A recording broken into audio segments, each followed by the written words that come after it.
He survived 4 combat deployments, 2 ambushes, and the kind of silence that follows an explosion before the ringing starts. He carried his wife's wedding ring in his breast pocket for 3 years after she died. Not because he was sentimental, but because putting it away felt like admitting something he wasn't ready to admit. Ethan Cole had faced down things that would break most men, and walked away. But one ordinary Thursday night, at a waterfront restaurant he never wanted to be at, a 6-year-old girl he'd never met reached across a table and took his hand. And that was the thing that finally broke him open. If this story is already pulling you in, hit like, drop your city in the comments so I can see how far this one travels, and stay with us until the very end. The problem with Thursday nights was that they were long. Mondays had the discipline of a new week. Fridays had Sophie's soccer games and the drive home where she'd fall asleep in the back seat, and he'd carry her inside and feel, for maybe 10 minutes, like he was doing something right. But Thursdays sat in the middle of the week like a rest stop with nothing to look at, just the hours between dinner and sleep. The apartment too quiet once Sophie was down, the television something he'd turn on and then forget to watch. Ethan Cole was used to discomfort. He'd done worse than a quiet Thursday. He'd spent 72 hours in a hide site in eastern Afghanistan, lying still in temperatures that dropped below freezing, waiting on a target that never came. He'd once gone 4 days on 3 hours of sleep. He understood that the body could handle almost anything if the mind stayed in the right place. The mind, though, that was trickier. He stood in front of his closet on the Thursday in question and stared at the suit he hadn't worn since the promotion ceremony at Marcus Webb's security firm 18 months ago. Navy blue. His wife, Claire, had picked it out. He could still picture her pulling it off the rack and holding it against him, her head tilted, that particular expression she had when she'd already made a decision, but was pretending to still consider it. "You look like someone's idea of a Navy officer," she'd said. "Buy it." He took it off the hanger. He'd told his former teammates he'd go on this date. That had been his first mistake. Telling a group of ex-SEALs you'll do something is not the same as telling a normal person. Normal people give you outs. They say, "Oh, if you're not feeling it, no pressure." His team, Marcus, Devin, and Ray, the 3 men who'd served alongside him from the beginning and who now occupied the strange in-between space of people who knew too much about you to pretend otherwise, they had simply confirmed the reservation and sent him the address. Pier House, 7 p.m. Dress like you have self-respect. That was the text from Ray. Marcus had added, "She's not going to bite you, man." Devin, "Don't order the fish. You always make a weird face with fish." Ethan had stared at his phone and considered, genuinely, faking a fever. But then Sophie had looked up from the kitchen table where she was doing her math homework and said, "Are you going somewhere?" And there was something in her voice, not sadness, not quite, more like a careful hopefulness she was trying to keep neutral, because she was 8 years old and had already learned not to want things too loudly. "Yeah," he'd said.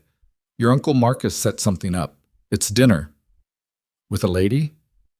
He'd paused. "Yeah." Sophie had considered this for a moment, with the kind of deliberate silence that Ethan recognized as his own expression on a smaller face. Then she'd gone back to her homework. "Okay," she'd said. "Don't be weird about it." He still wasn't entirely sure what she'd meant by that. The restaurant sat at the edge of the harbor, the kind of place where the lighting was designed to make everyone look better than they were, and the menu didn't list prices because if you were asking, you probably shouldn't be there. Ethan arrived 11 minutes early because he arrived 11 minutes early for everything, a habit so deeply embedded at this point that he'd stopped noticing it. The hostess led him to a corner table by the window. The harbor outside was dark except for the lights on the water, a few boats moving slow, the kind of scene people took pictures of. He didn't take pictures of it. He sat down, ordered water, and looked at the menu without reading it. He was already calculating the exit. Dinner would take, an hour? Hour and 15, if the conversation required it. He could be home by 9, maybe 9:30. Mrs. Delgado from next door was watching Sophie. She was fine staying late, she'd said so. But Ethan had a habit of underestimating how much he preferred his own apartment to wherever he currently was. and he wanted to leave himself a reasonable amount of time to politely extract himself from a situation that was, by definition, designed to be difficult to extract yourself from. He'd been on 2 dates since Claire died. Both had been arranged by well-meaning people. Both had ended the same way. Not badly, not with any drama or visible failure, just with a gradual mutual recognition that neither person was really there. He'd driven home from both and felt, not relief exactly, but a kind of exhaustion that was different from his usual kind. He wondered sometimes if he'd simply used up that part of himself. If there was a finite amount of it and he'd spent what he had, and what remained was something functional but not quite alive in the same way. He wasn't miserable. He wanted to be clear about that, at least to himself. He was not a miserable man. He had Sophie. He had work that used his skills. He had Marcus and Devin and Ray who showed up when it mattered and annoyed him when it didn't. He had a life. He just wasn't sure the life was fully occupied. He looked up when he heard the hostess at the entrance, and that's when he saw her. She was moving through the restaurant the way certain people did, not with arrogance, but with a practiced ease, the kind of ease that came from spending years in rooms where people watched you walk through the door, and you'd learn that hesitating made it worse. She was wearing something dark and understated, and she had the kind of face that was striking in a way that took a moment to locate, not because it was conventionally perfect, but because there was intelligence in it, and wariness, and something that might have been fatigue under very good concealment. She was also, he noticed, a little late. 5 minutes, maybe 6. She reached the table and looked at him directly. "You're Ethan," she said. Not a question. "Yeah." She pulled out the chair across from him, too, didn't wait to be helped, didn't seem to expect it, and sat down. "I'm Amelia." She picked up the menu. "I'll apologize in advance for being late. I was on a call that I should have ended 20 minutes earlier and didn't." "It's fine." "It's not, but thank you for saying so." She looked at the menu for a moment. "Did you already order something?" "Water." "That's not a meal." "I was waiting." She looked at him over the top of the menu. "The last blind date I went on, the guy ordered an appetizer before I arrived and was halfway through it when I sat down." She returned to the menu. "So, points to you." He almost smiled. "Low bar. You'd be amazed." They ordered. The conversation was careful in the beginning, the kind of conversation that was really two people taking each other's measure without obviously doing it. She asked what his security work involved. He gave her the version he gave most people, which was accurate but abbreviated. She didn't push. He asked about her company. He'd looked her up, obviously, because of course he had, and Whitmore Technologies occupied a comfortable corner of his memory now. And she answered in a way that was practiced and complete, and somehow communicated that she was tired of answering that question without actually saying so. "You've told that story a lot," he said. She stopped.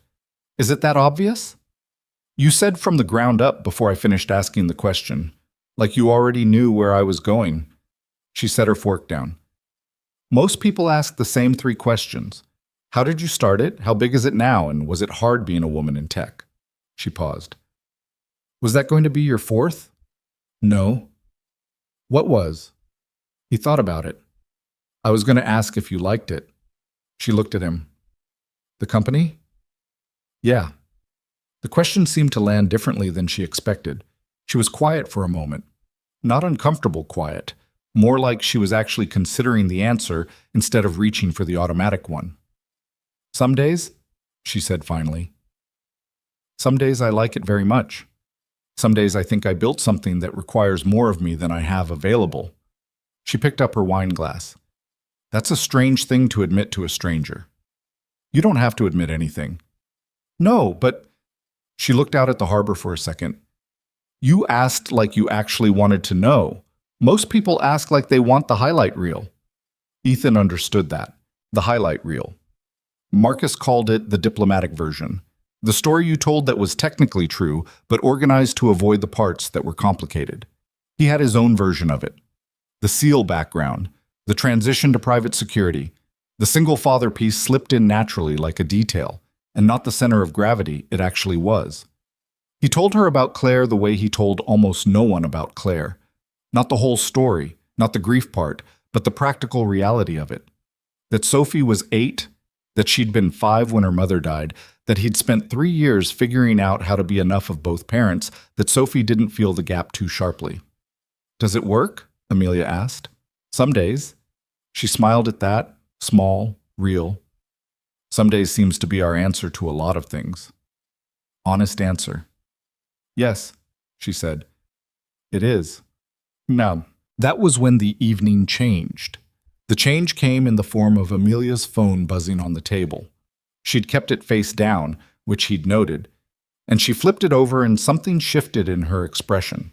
Not panic, controlled concern, which in Ethan's experience was sometimes harder to watch than panic because it meant someone was holding something together by will. "I'm sorry," she said. "1 second." She stepped away from the table and Ethan sat with his water and looked out at the harbor and tried not to obviously track her conversation, which he did anyway, because old habits and also because the body language told him enough. She was problem-solving. Something had gone sideways with childcare. He could tell from the way her shoulders dropped about halfway through the call, not the drop of relief, but the drop of someone absorbing a new difficulty and recalculating. She came back to the table. "I'm so sorry," she said. My babysitter had an emergency. She needs to leave." She was already reaching for her bag. "I need to—" "How old is your daughter?" She stopped. 6. "Where is she?" "Home, with the sitter, but the sitter needs to—" "Bring her." Amelia looked at him. "What?" "Bring her here." He said it like it was obvious. "It's not late. The restaurant's fine. She can sit with us." She studied him for a moment with an expression he couldn't fully read. "You don't have to do that." "I know." Most men in this situation would use this as the exit. "I noticed you said most men." Something crossed her face, not quite a smile, but the shape of one. "I'll call the sitter," Boss said. Lily Whitmore arrived 40 minutes later in a state that communicated very clearly she had just been woken from an almost sleep, which was its own particular kind of upset. Not crying, not throwing a fit, but wearing that blank-eyed, slightly betrayed expression children had when the world had interrupted them at the worst possible moment.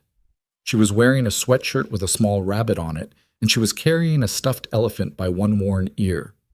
The hostess led her to the table, and Lily stopped when she saw Ethan. She looked at him the way children looked at things they were deciding about, direct and without any of the social filtering adults spent their whole lives constructing. Amelia crouched down. "This is Mommy's friend, Ethan. Remember I told you?" Lily didn't answer her mother. She kept looking at Ethan. He'd been around enough children, Sophie's friends, the kids on the soccer team he coached, to know that the worst thing he could do right now was perform. The big smile, the high voice, the theatrical enthusiasm adults deployed around children like a defense mechanism. Kids saw through it immediately and trusted you less afterward. He just looked back at her. "You have an elephant," he said. Lily looked down at the stuffed animal, like she'd briefly forgotten it was there. "His name is Gerald." "That's a good name." "I named him." "I figured." Lily appeared to consider this for a moment. Then she climbed into the chair beside Ethan, not the one beside her mother, the one beside him, and set Gerald carefully on the table and looked at the menu with great seriousness, even though she clearly couldn't read most of it. Amelia straightened up and looked at Ethan across the table. He shrugged, barely. She sat down. For the next hour, something happened that Ethan could not have predicted and didn't know what to do with entirely. Lily talked to him, not non-stop, not the relentless chatter of some kids, but steadily, in the particular way of a child who'd decided you were worth talking to and was going to give you that seriously.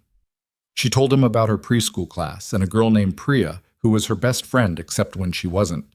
She told him that Gerald had originally been named something else, but she'd changed it because the original name was wrong. She told him, with great specificity, that the bread at this restaurant was better than the bread at the restaurant they'd gone to for her birthday, which had been chewy in a way she didn't approve of. Ethan answered when she asked him things. He didn't redirect her to her mother, or look at his phone, or give the half-answers adults gave children when they were only partially present. He was present. Amelia watched this from across the table and ate very little of her actual meal. At some point, Lily fell asleep in the chair, still holding Gerald, and Ethan very carefully draped his jacket over her shoulders without making a production of it. And Amelia looked at him with an expression that wasn't gratitude exactly. Gratitude would have been simpler, but something more complicated, something that had weight to it. "She doesn't do that," Amelia said quietly. "Sleep? Trust people. Not immediately." She looked at her daughter. "Her father he's not in the picture, and she's grown up mostly with me and a rotating cast of nannies and my assistant, and she stopped. She's careful." Ethan didn't say anything. "She asked to sit next to you," Amelia said. "That doesn't happen. She's a good kid." "She is." Amelia looked at him directly. "Why aren't you uncomfortable?" "With what?" "Any of this. Most men would be uncomfortable." He thought about it honestly. "I have an 8-year-old. I've been doing this alone for 3 years. He gestured vaguely at the sleeping child, the disrupted dinner, the evening that had gone nothing like either of them had planned. "This is just Thursday." She laughed. It was the first real laugh of the night, the kind that wasn't managed, and it changed her whole face. They were getting ready to leave, Amelia gently gathering Lily into her arms, when the little girl woke partway, that halfway awake state where children said things without the filter they'd develop later. She looked at Ethan with half-open eyes. "Will you stay?" she asked. The question was so simple and so direct that it took him a moment to process it. He looked at Amelia, who was looking at her daughter with an expression of helpless embarrassment. "Lily," she started. "She's half asleep," Ethan said quietly, but he knew the question had been real. He knew it the same way he knew other things.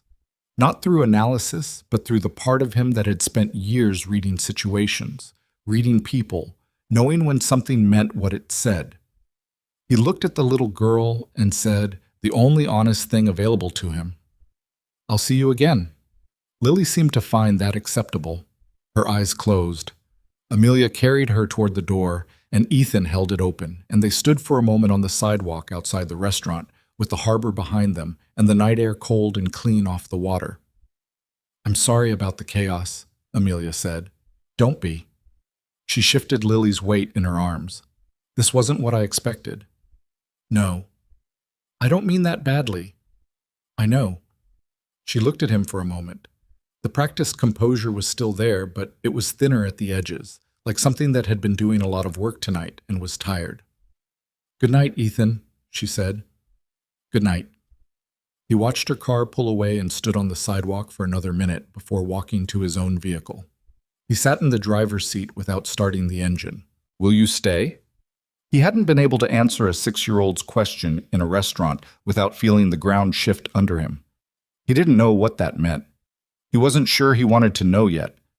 He started the car and drove home through the Thursday night streets, the city quiet and ordinary around him, and for the first time in a long time, the drive felt different. Not resolved. Nothing was resolved. But different.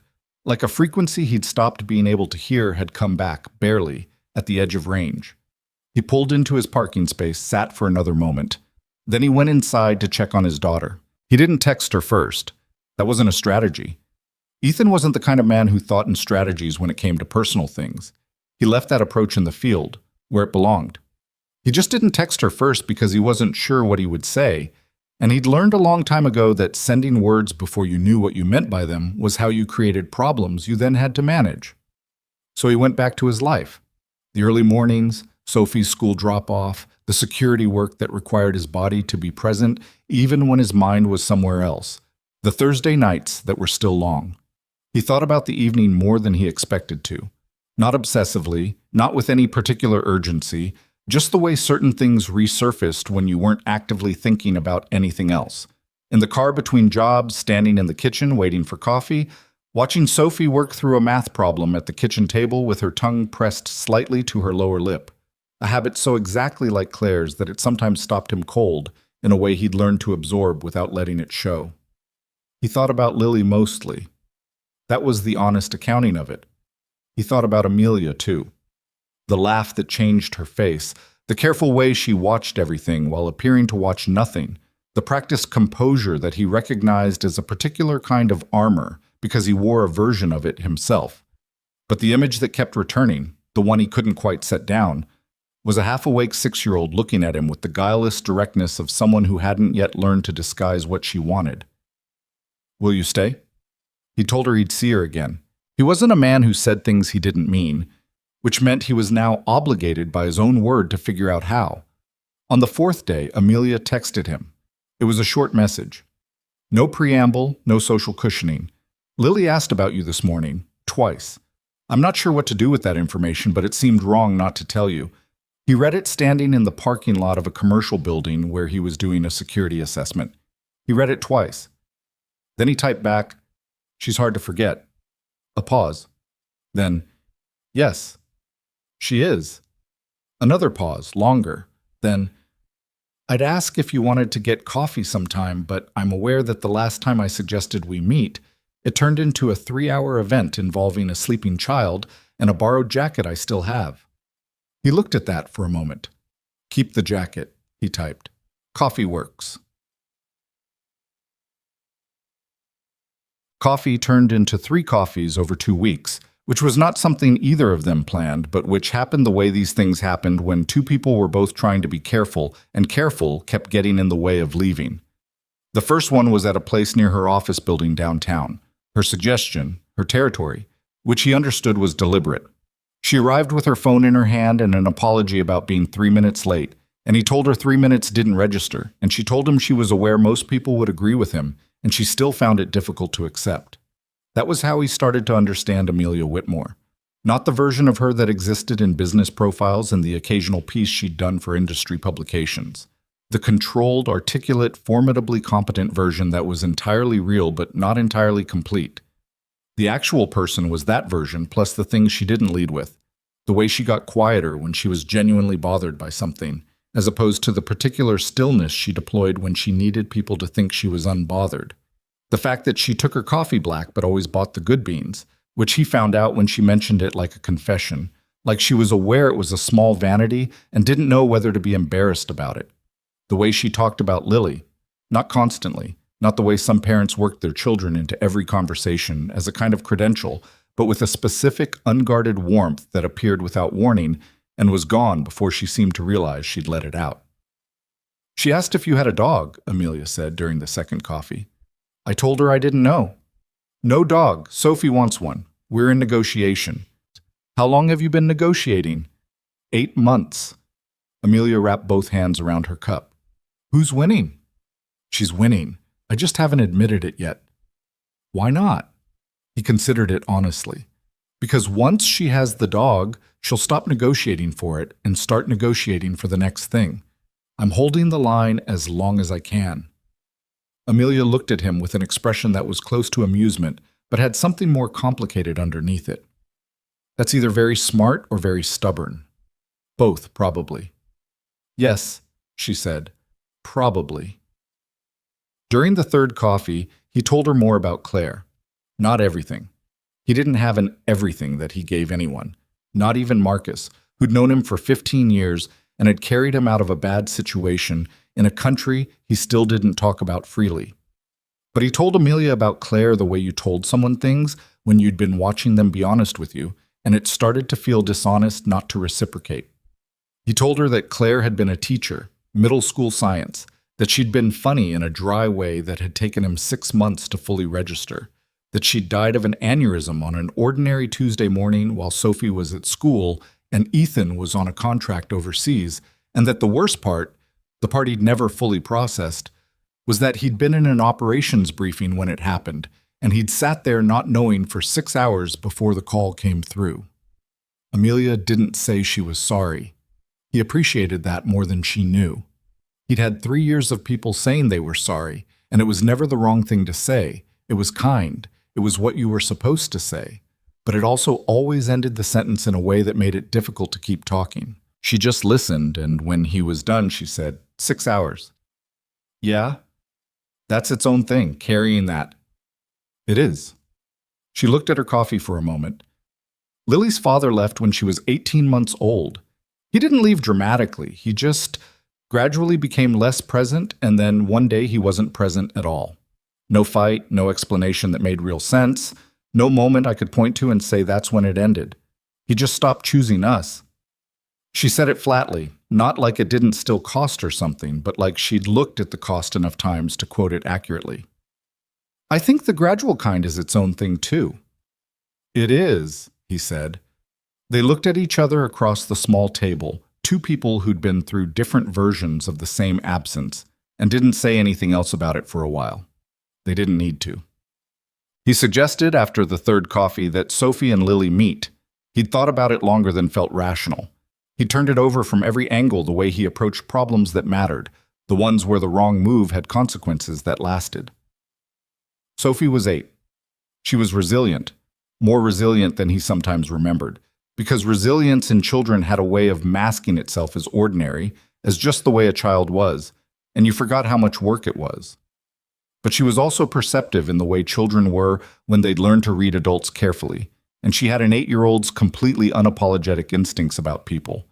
If she didn't like Amelia, it would matter. Not as a veto. She was 8, he was the parent. But because Sophie's read on people had been right enough times that he'd stopped dismissing it. He told her the truth, the way he always tried to, that he'd met someone, that she had a daughter who was 6, that he thought maybe they could all get lunch one Saturday. Sophie looked at him from across the dinner table with that particular stillness. Is this a date? She asked. Not exactly. What is it exactly? He tried again. It's lunch. I just thought maybe you'd like to meet someone new. Sophie pushed a piece of broccoli across her plate with her fork. What's the daughter's name? Lily. How old is she again? 6? So she's in first grade? Kindergarten, I think. Sophie considered this with great seriousness. Okay, she said, but I'm not going to pretend to like her if I don't. I know, he said. I'd actually prefer that. Sophie nodded, like they'd settled something important, and went back to her broccoli. They met at a burger place in Charlestown. Not a restaurant, not somewhere with the pressure of tablecloths and presentation, just a place with decent food and enough noise that awkward silences had somewhere to go. It had been Ethan's suggestion, and Amelia had agreed with the speed of someone who'd been relieved to not have to make the choice. He arrived with Sophie, who was wearing her favorite hoodie, which was green and slightly too big for her and had a small ink stain near the cuff that she refused to acknowledge. She held the door open for a woman with a stroller without being asked, which was Claire's reflex living in their daughter, and Ethan saw it and felt the familiar small weight of it and kept moving. Amelia was already there. She was in jeans and a simple dark sweater, which was different from the way she'd presented at dinner and at coffee. More ordinary, more visible, somehow. Lily was next to her in the booth with Gerald the elephant on the table in front of her and the particular focused expression of a child who was pretending to look at a menu. Sophie stopped when she saw Lily. Lily looked up from the menu and looked at Sophie. There was a moment, the kind of moment adults watched while pretending not to, and then Lily said, with complete directness, "Is that your dad?" Sophie looked at Ethan, then back at Lily. "Yeah." "He's nice," Lily said, like it was a fact she was supplying, information Sophie might want. Sophie processed this with her characteristic seriousness. "I know," she said. "I live with him."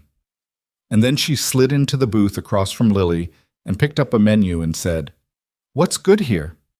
And just like that, the hard part was over. Ethan sat next to Sophie, Amelia sat next to Lily. They ordered burgers and the girls ate their food and argued about whether elephants were smarter than dolphins. Lily maintaining firmly that Gerald was living proof of elephant intelligence, Sophie countering with the authority of a child who'd recently watched a documentary. And Ethan and Amelia mostly watched this happen and occasionally looked at each other across the table with expressions that didn't require translation. At one point, Amelia leaned slightly toward him and said, quiet enough that the girls didn't catch it, "Sophie's wonderful." "She has her moments," he said. "She's exactly like you." He watched his daughter explain something about dolphin sonar to a 6-year-old who was listening with grave attention. "God help her," he said, and Amelia pressed her lips together to keep from laughing. After lunch, they walked through the neighborhood, the girls ahead of them on the sidewalk, Lily asking Sophie questions with a relentlessness that Sophie handled with more patience than Ethan would have expected. He noticed that Sophie didn't condescend, didn't use the slightly exasperated tone some older kids used with younger ones. She answered Lily's questions straight, and when Lily said something that was factually wrong, Sophie corrected her without making a thing of it. He watched his daughter do this and felt something he didn't have a precise word for. "She's going to be fine," Amelia said, reading him without meaning to. He glanced over. "She usually is. You worry about her." "Constantly. Does she know that?" He thought about it. "I try not to let it show too much. She picks up on it." "They always do," Amelia said. "I spent 6 months thinking I was hiding how stressed I was about the company from Lily, and one day she just climbed into my lap while I was reading and said, 'You're sad, Mama,' and I had absolutely nothing." "What did you say?" "I told her I was a little tired, but I was okay." She paused. "She told me I didn't have to be okay all the time." 6 years old. 6 years old. She watched Lily trip on a crack in the sidewalk and recover without drama, still talking. "She's wiser than I gave her credit for." They walked in silence for a moment. Comfortable silence, which Ethan had learned was the actual test. Not whether you could fill the space, but whether the space needed filling. "This was a good idea," Amelia said. "Lunch?" "All of it." She kept her eyes ahead. "I wasn't sure about any of it. Whether it was too soon or too complicated, or whether I was—" She stopped. "I overthink things." "Yeah," he said, "I do too. I just do it quietly." She looked at him sideways. "Does it work better quietly?" "No," he admitted. "It's just less obvious." She laughed, and it was the real one again, the one that wasn't managed, and he thought about how he'd noticed it the first time at the restaurant and found himself noticing it again now, the way you noticed a particular quality of light that was good enough to be worth paying attention to. The thing about Amelia, Ethan came to understand over the following weeks, was that she was excellent at presenting as self-sufficient and genuinely was self-sufficient in the ways that could be measured, and underneath that was a person who was profoundly tired of being self-sufficient because there was no other option. He recognized it because he'd been living the same thing, just in different circumstances. The form of it was different. His self-sufficiency looked like early mornings and controlled routines and a particular brand of quiet competence that made people assume he was fine. But the engine was the same. You handled everything because if you didn't, it didn't get handled, and you did it long enough that people stopped offering to help because you'd made it clear you didn't need it, except you did, but by then you'd forgotten how to ask. She called him on a Tuesday night when the girls were in bed, which was becoming a pattern without either of them having established it as one. He was reading, something he did between 9 and 10 if the day had been manageable, and when her name appeared on the screen, he felt the particular low-grade alertness of recognizing something that was becoming important. "I have a problem," she said, without preamble. She'd stopped using preamble with him somewhere around the second week, which he considered a reasonable sign. "Okay. The Hartfield account, our biggest institutional client, is considering pulling out. There's a compliance issue that shouldn't be a compliance issue, but someone on my legal team made a filing error 8 months ago, and it wasn't caught, and now it looks worse than it is from the outside, and I have 48 hours before it becomes something I can't manage quietly." She said all of this at a particular speed that told him she'd been holding it for a while and he was the release valve. "I'm sorry. You don't need to hear this." "Amelia." "What?" "I'm listening." A pause. "I know. That's why I called." He sat with that for a moment. "Walk me through the compliance piece. Not the business stuff. I won't follow that. The actual timeline. What happened, when it happened, who knew." "Why?" "Because you said it looks worse than it is. So let's figure out why it looks worse than it is and work backward from there." Another pause, different from the first one. "You're not going to tell me it'll be fine." "I don't know if it'll be fine. Most people say it'll be fine. Most people aren't listening to the actual problem." She was quiet for a moment in a way that felt like something settling. Then she started talking, really talking. Not the managed version, but the detailed, frustrated, worried version. And he listened and asked the occasional question, and didn't tell her it was going to be fine, and by the end of it she said, "I need to call my general counsel at 7 a.m., and I know what I'm going to say now." Good. I didn't have a strategy before this call. You had one. You just needed to say it out loud. Ethan. Yeah. Thank you. She said it simply, without the professional warmth she used by default. Just direct. I'm not good at asking for help. Neither am I. We're a disaster, she said, and he could hear the exhausted smile in it. Probably, he said. Get some sleep. I'll try. You too. He put the phone down and went back to his book and didn't read any of it for the next 10 minutes. He saw Amelia twice more that week, once for an hour on Wednesday when he happened to be near her building, and she had a gap in her calendar that she admitted she'd manufactured, which was the most she'd revealed about wanting to see him, and she seemed aware of that. And once on Friday, when she brought Lily to Sophie's soccer practice because Sophie had, with characteristic directness, invited her, and Ethan had been informed of this after the fact. Lily sat in the folding chair beside Amelia, wrapped in a jacket that was too large, and watched Sophie's team run drills with wide attention. And at some point during the practice, she reached over and took Amelia's hand and held it without saying anything. Amelia held it back. Ethan watched this from the sideline, between coaching calls, and thought about what it was to watch someone be a good parent. Not in the performed way, not in the way people were good parents when they knew they were being observed, but in the small automatic ways that were just who they were when no one was particularly paying attention. He thought about what Marcus had said to him 2 nights after the original dinner.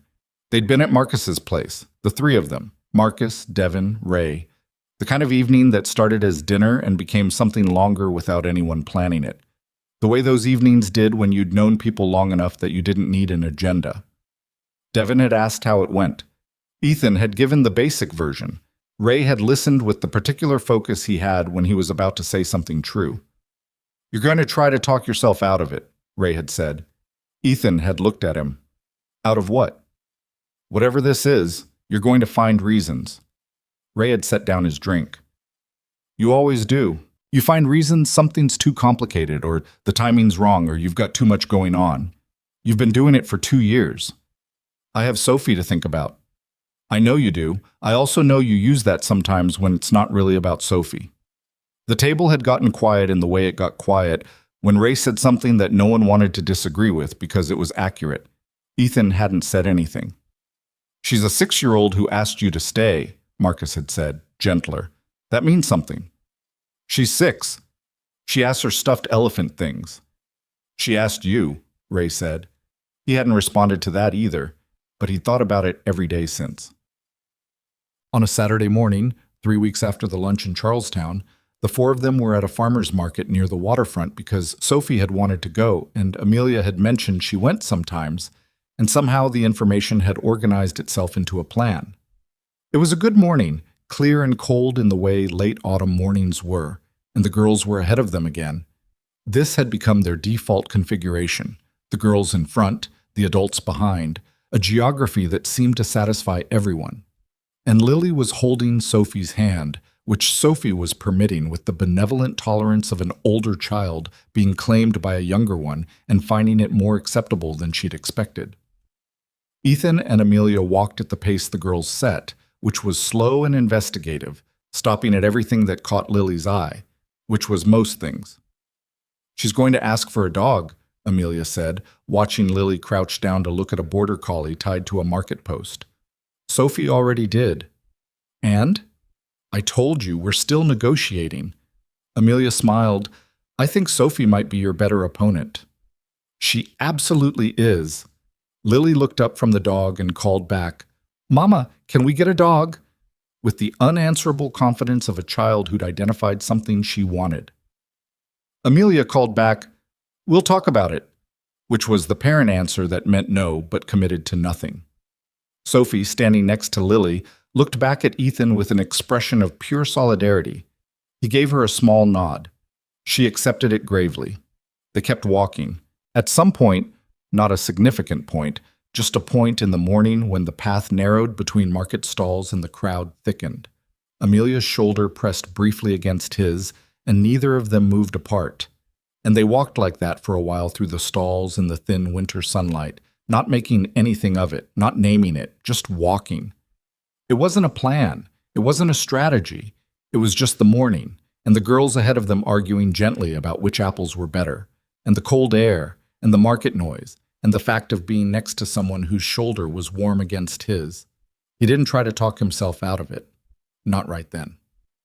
He let the morning be what it was, and watched his daughter hold a 6-year-old's hand through a farmer's market, and walked beside a woman who'd called him at 11 p.m. on a Tuesday because she trusted him with the version of herself that was actually worried, and thought, this is something. He didn't know what to do with something yet, but he stopped pretending it wasn't there. The dog's name was Biscuit. Sophie had campaigned for captain, and Ethan had held out for something more dignified. Not because he actually cared what they named the dog, but because the negotiation had been going on for 9 months, and walking away from it without at least attempting to influence the outcome felt like a surrender with no terms. They'd compromised on Biscuit, which was Sophie's second choice, and which she'd suggested with the particular strategic innocence of a child who'd already decided what she wanted and was presenting it as a concession. He'd agreed, and Sophie had accepted the agreement with the suppressed satisfaction of someone who'd gotten exactly what they came for. The dog was a 3-year-old beagle mix from a rescue organization in Somerville, medium-sized, mostly brown, with a white chest and the kind of ears that seemed too large for the rest of him. He'd been returned twice by previous owners, according to the paperwork, for reasons the organization described as lifestyle incompatibility, which Ethan understood to mean the dog was energetic and opinionated and required more than people expected. He'd looked at that paperwork and looked at the dog and signed the forms without further discussion, because a dog that had been sent back twice for being too much of itself seemed like a reasonable fit for a household that contained Sophie Cole. Lily met Biscuit on a Sunday afternoon in early December, 6 weeks after the farmer's market morning, and lost her mind entirely. She arrived at Ethan's apartment with Amelia and Gerald the elephant, and within approximately 45 seconds had sat down on the kitchen floor and allowed Biscuit to climb into her lap, where he turned in 2 circles and settled. And Lily looked up at Ethan with an expression of absolute conviction and said, "I need one of these." "I know," he said. "Mama." Amelia, leaning in the kitchen doorway with her coat still on, said, "We'll talk about it." "You always say that." "And sometimes we talk about it." Lily returned to Biscuit with the focus of someone who'd identified her priority and wasn't going to be redirected. Sophie sat cross-legged on the floor next to her and provided information about Biscuit's habits and preferences with the authority of someone who'd owned him for 3 weeks and considered herself the foremost expert. Ethan watched the 2 of them on the kitchen floor, his daughter and this other little girl who was becoming a consistent presence in their apartment and in his week, and felt the particular quality of warmth that he'd started to recognize as its own thing.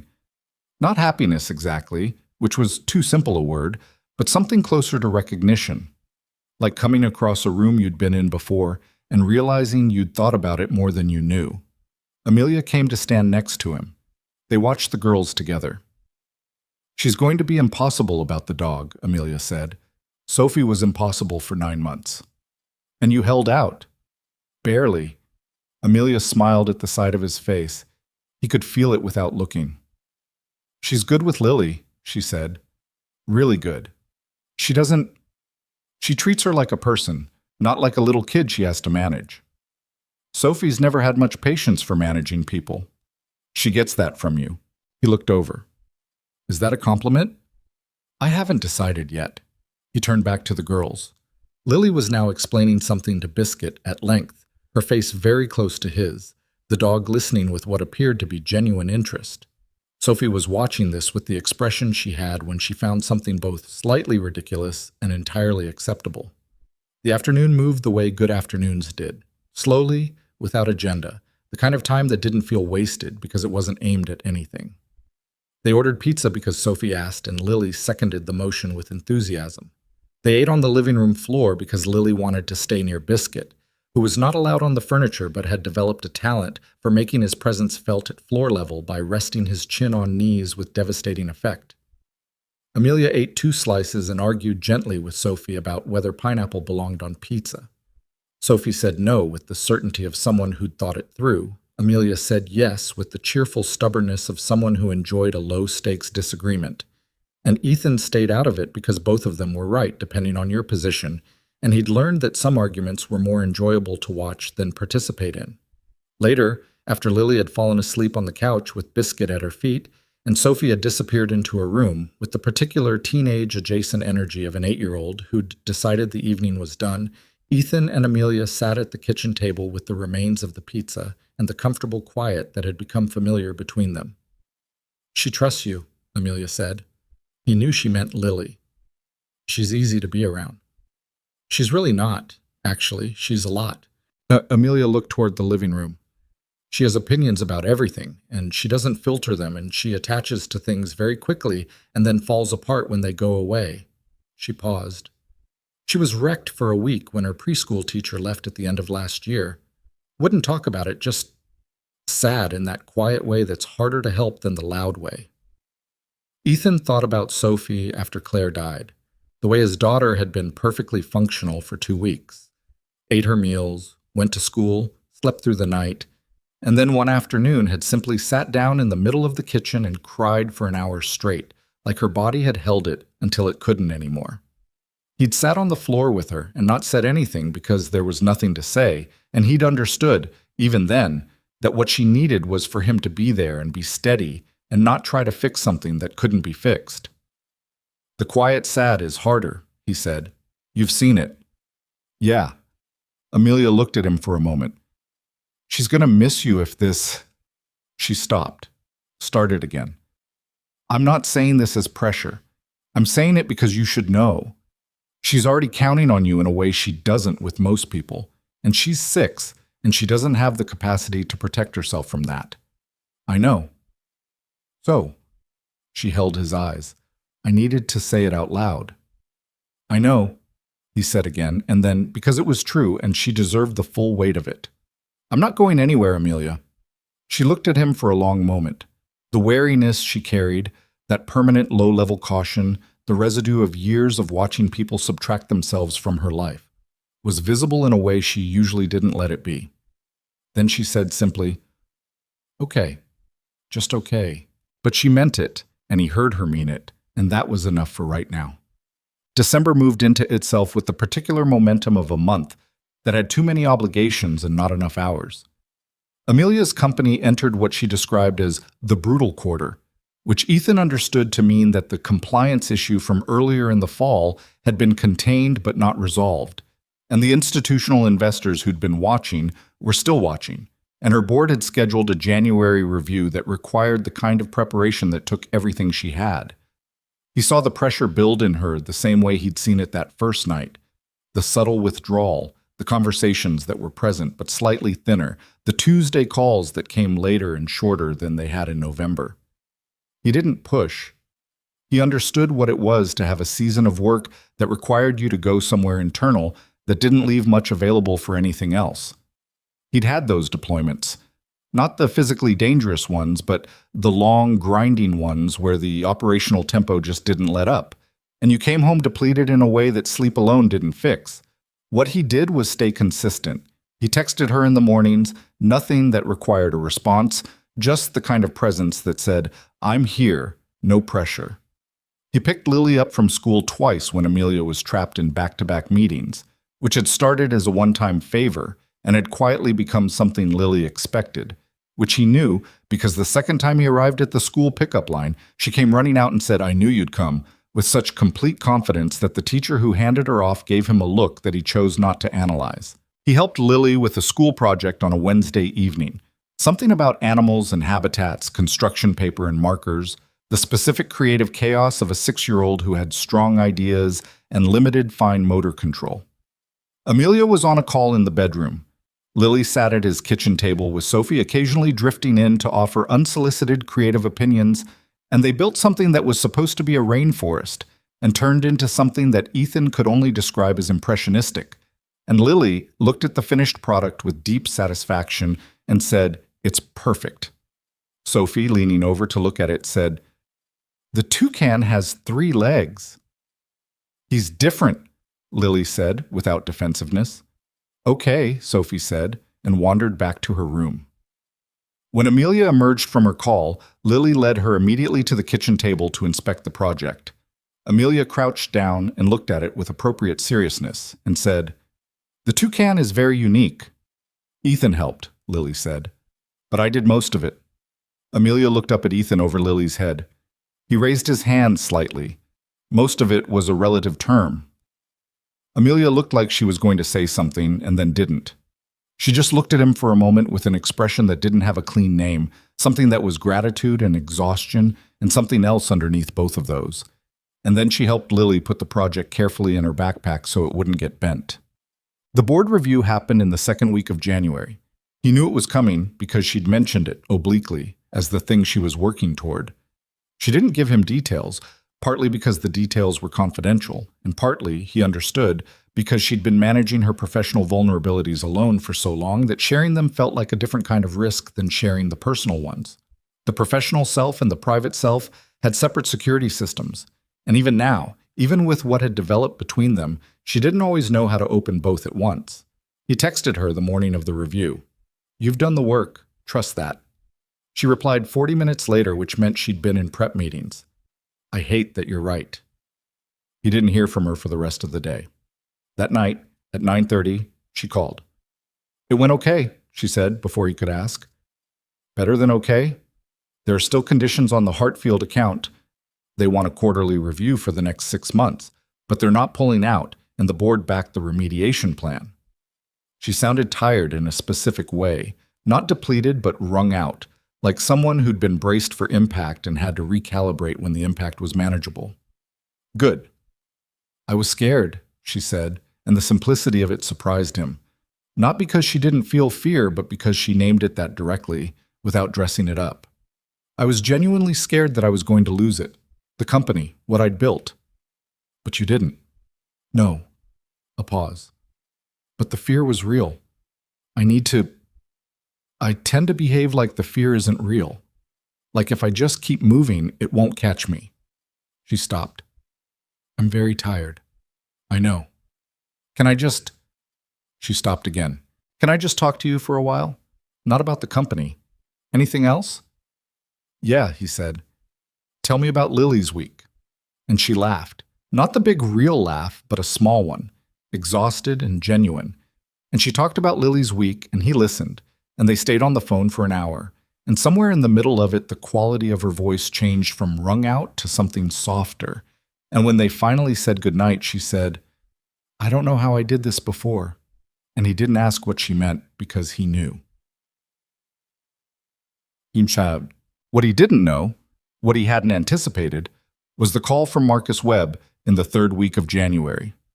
He was at his desk in the security firm's Charlestown office when Marcus appeared in the doorway without knocking, which was how Marcus operated, and closed the door behind him, which was how Ethan knew it was something he wasn't going to like. "I need to ask you something," Marcus said, "and I need you to hear the whole thing before you answer." Ethan leaned back in his chair. "Okay." Marcus sat down in the chair across the desk, not casually, with intention, and looked at him with the straight-on directness that had served them both in environments where directness was the difference between good and bad outcomes. "Meridian Security Group reached out to me about a contract in Amman. High-value client, protective detail, 90 days minimum. Could extend." He paused. "They want you to lead it." Ethan looked at him. "It's good money," Marcus said. "It's good for the firm. And you're the right person for it. You know that, and I know that." Another pause. "I'm not going to pretend the timing is ideal." "The timing?" Ethan looked out the window at the street below, the January gray of a Boston mid-morning. He thought about what 90 days meant. Sophie would go to Claire's sister Jenna, who was in Newton and who Sophie adored and who had always said she'd take her when Ethan had contracts. He'd done it once before, 14 months ago, for a 45-day contract in the UAE. It had worked. Sophie had been fine. He'd been fine. The arrangement existed and was functional. But that had been before the farmer's market, before the Sunday afternoons at his apartment, before Lily ran toward his car in a school pickup line with the assumption of certainty that he would be there. "When do they need an answer?" Ethan said. "End of the week." He didn't say anything. Marcus leaned forward slightly. "Talk to me." "I'm thinking." "Yeah, I can see that." Marcus waited. "It's the kid, isn't it? Lily." Ethan looked at him. "I've watched you with her the 2 times I've seen you together," Marcus said. "She doesn't let go of your arm, and you don't make her. I don't want to make it harder for her than it has to be. She's going to be okay, Ethan. She's got a good mother. I know that. This isn't," Marcus chose his words carefully, "this isn't you abandoning anyone. This is work. It's the work you know how to do. You've left before. I know I've left before. So what's different?" Ethan was quiet for a long moment. Through the window, a bus moved down the street and stopped, and people got on and off, and it pulled away again. Ordinary Thursday morning traffic. "She asked me once if I was coming back," he said. "Lily did, before I knew what the situation was really going to be. She asked it like she expected the answer to be no." Marcus was quiet. "She's 6, and she already expects people to leave," Ethan said. "A lot of kids her age have already learned that." "I know." He turned from the window. "I'm not saying I won't go. I'm saying I need to think about how I do it." Marcus nodded, once. "End of the week," he said, and stood up and left him to it. But he told Amelia that night. Not in a phone call. He drove to her apartment, which he didn't always do on weeknights, and she opened the door and looked at his face and said, "Come in," and didn't ask what was wrong until Lily was in bed. They sat in her kitchen, a bigger kitchen than his, cleaner, with the particular organized quality of a space maintained by someone who needed order in at least one area of her life. And he told her about the Amman contract straight, the same way he would have wanted someone to tell him something difficult, without softening the edges into something different from what it was. She listened without interrupting. When he was done, she looked at the table for a moment. Then she said, "How long?" 90 days minimum. Could be longer. Could be how much longer? I don't know yet. Possibly another 30 to 60 days if the situation on the ground requires it. She nodded slowly. "Okay." "Amelia, I'm not..." She stopped. "I'm not falling apart. Give me a second." She pressed her fingers briefly against her forehead, a gesture he'd come to recognize as the physical equivalent of her sorting through options. "When do you need to decide?" "End of the week." "Are you going to take it?" He'd been turning it over since Marcus left his office. All the angles, all the weights. The firm needed it. His skill set made him the right person. The money was real and practical. Sophie's arrangement with Jenna was established. These were all true things. And also true, Lily asking a question in the soft, unguarded way of a child who'd already organized her world to include him. "I think I'm going to take it," he said. Amelia looked at him.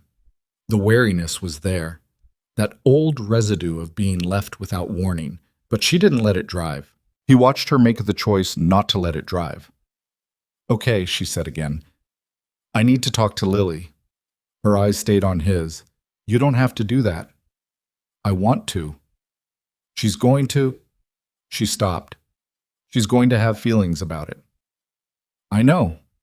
She'll probably say something that makes it harder." "I know that too." Amelia looked at him for a long moment. "Why do you want to be the one to tell her?" He thought about it honestly.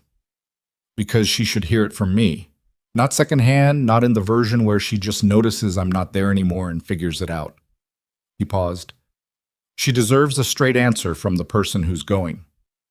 The kitchen was quiet. Outside the window, the city made its nighttime sounds. Traffic, a distant siren, the particular low hum of a building with many lives in it. Amelia's jaw was tight. "I hate this," she said, and it cost her something to say it that simply. "I know. I'm not angry at you. I want to be clear about that. You're allowed to be." "I know I'm allowed." Her voice had an edge in it now, not directed at him exactly, but present. "I've been left before, Ethan. I know what it looks like when someone goes and doesn't come back the same way they left. I know what it does to her. She looked at the table. I know what it did to me. He let that sit where she'd put it. He didn't try to move it. I'm coming back, he said. Everyone who's ever left has said that. I know. He held her eyes. I'm still saying it. She looked at him for a long time. He didn't look away, because looking away would have been the wrong thing, the thing you did when you were offering comfort as a substitute for truth. He stayed steady and let her look.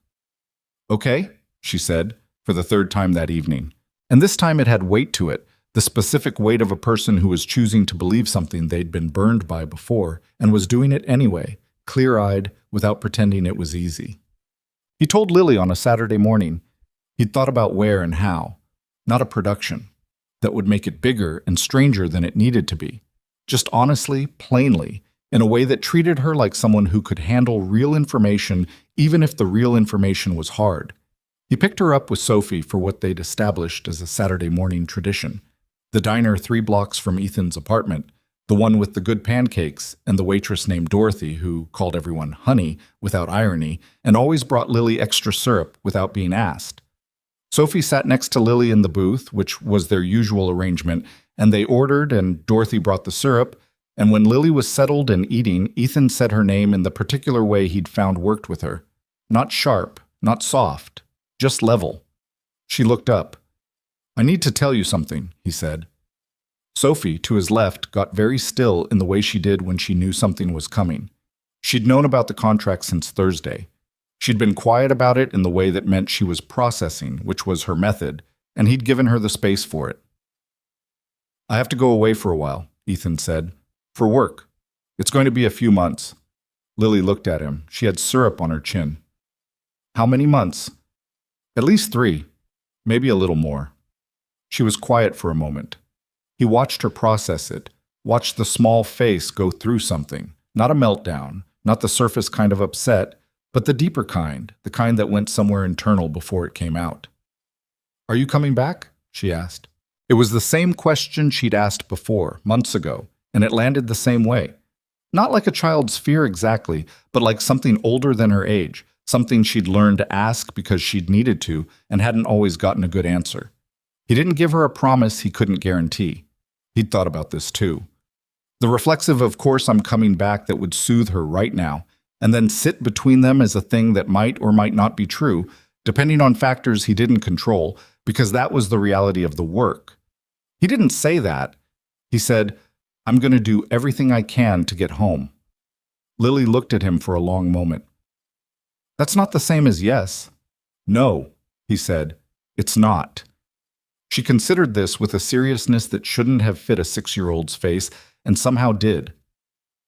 Okay, she said, finally, and picked up her fork and went back to her pancakes. And Ethan watched her, and felt the weight of that one word from a child the same way he'd felt it from her mother the night before. Not light, not easy, but chosen deliberately by someone who'd decided to keep trusting anyway. Sophie put her hand briefly on Lily's arm, just for a second. Lily didn't look up, but she leaned slightly toward Sophie's shoulder without making anything of it. Ethan picked up his coffee. He was going. He knew he was going, and for the first time in years, knowing he was going felt different from how it used to feel. Not like release, not like the clean relief of returning to the thing he knew best. It felt like leaving something real, which meant the thing he was leaving was real, which meant all of it was real, more than he'd let himself acknowledge until this particular Saturday morning in a diner with his daughter and a 6-year-old who'd asked him if he was coming back. He looked at Lily's small face bent over her pancakes and at Sophie's hand still resting on the table near her arm, and at the syrup Dorothy had brought without being asked, and thought, come back to this. He held on to that. He was going to need it. He left on a Tuesday.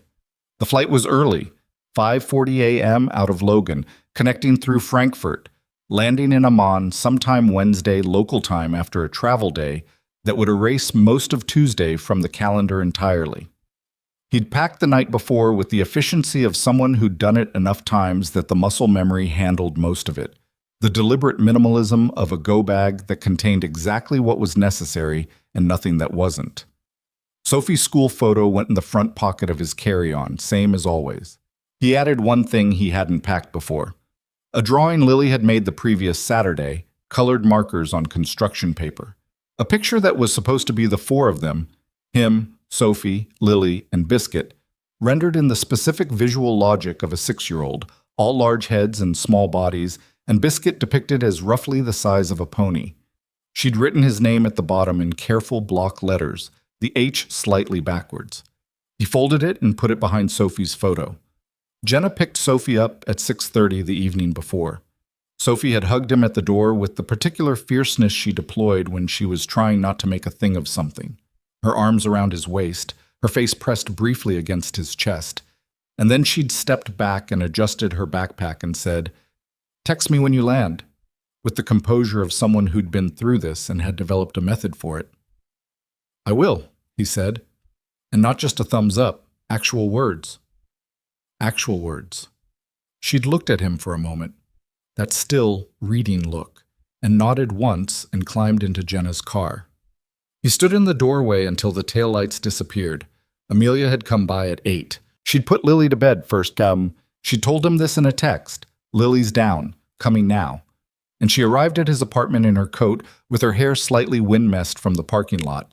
And she didn't say anything when he opened the door, just came in and sat on the couch and looked at the apartment the way people looked at spaces they were cataloging before something changed. "You don't have to stay," he said. "I know." She didn't move toward the door.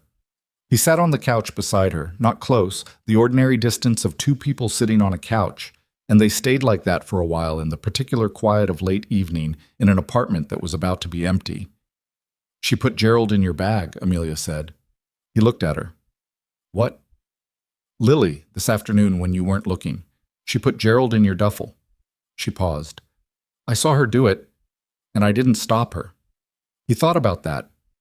Gerald, the battered stuffed elephant that Lily carried everywhere, that had been renamed from something she'd decided was wrong, that sat on the table at the restaurant the first night like a small ambassador from a child's life into whatever this was becoming. "I'll take him," Ethan said. Amelia looked at her hands. "She said you needed him more right now because you were going somewhere far away." She stopped. "I said maybe you'd want to take something of yours instead, and she said—" She pressed her lips together for a second. "She said Gerald already knows you." The quiet in the apartment had a texture to it now. "He does," Ethan said. Amelia turned to look at him. The wariness was there, but something else was there too, something that had less protection on it than her usual presentation, something that was just her, actual and unmanaged. "I'm going to be bad at this," she said. "I'm telling you up front. I'm going to be fine in the daytime because I know how to be fine in the daytime, and I'm going to lose the thread at some point at night when everything is quiet and there's nothing to manage, and I'm just going to—" She stopped. "I'm going to have a hard time. Call me when that happens. There's a time difference. I know there's a time difference. Call me." She looked at him for a moment. "It might be 3 in the morning your time." "Amelia." "What?" "Call me." She held his eyes. The armor was thin enough tonight that he could see exactly what was underneath it. Not weakness, nothing like weakness, but the very human thing of caring about someone and watching them leave and not having a way to make that not cost anything. She'd been through the version of this where the person left and didn't choose to come back. He understood that the geography of this moment for her included that history, that the fear she was sitting with wasn't irrational but informed, and that she was doing it anyway, staying on the couch, saying the true things, not pretending it was fine. He reached over and took her hand. She looked down at their hands and then back at him, and she said quietly, "Come home." "That's the plan." "I know it's the plan. I'm saying it anyway." "Okay." "Come home, Ethan." "I will." She stayed until 11. When she left, she kissed him at the door, not dramatically, not with the heightened feeling of a cinematic departure, just honestly, the way people kissed who had something real between them and were aware of its value. She pulled her coat closed and walked down the hall without looking back, and he stood in the doorway and watched her go the same way he'd watched Sophie's taillights. And then he went inside and finished the last of his packing and checked his alarm and lay down on his bed and stared at the ceiling for an hour before he slept. Amon was work. That was the simplest way to say it. The contract was exactly what it had been described as: high-value client, protective detail, the specific kind of operational focus that required constant vigilance and left very little bandwidth for anything that wasn't the immediate environment. The client was a regional business executive with legitimate threat assessments against him, and the team Ethan led was 4 people, all competent, 2 of them former military, 1 a former law enforcement close protection specialist, 1 a local national whose knowledge of the city and the people in it was worth more than any of their combined training in that specific environment. He was good at the work. He'd always been good at it, the sustained attention it required, the ability to hold threat awareness at a functional level without letting it tip into paranoia, to read environments and people and exits and the specific quality of a crowd. The work occupied him in the way the military had, filling the available space with clear purpose and clear consequence. And there was a version of him that had always found that easier to inhabit than the open-ended ambiguity of ordinary life. But this time, ordinary life had things in it that it hadn't before. He texted Sophie every morning, her time. She texted back with the conscientious regularity of someone keeping a promise, sometimes a sentence, sometimes more. She told him about Biscuit's continuing career of mild domestic disaster.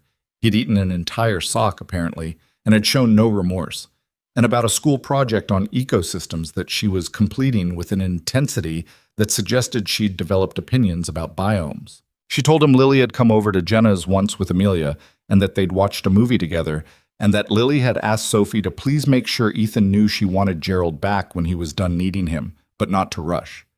He read that particular text twice. He called Amelia on Tuesdays and Thursdays, her evenings, which mapped to late night and early morning his time depending on the week's rotation.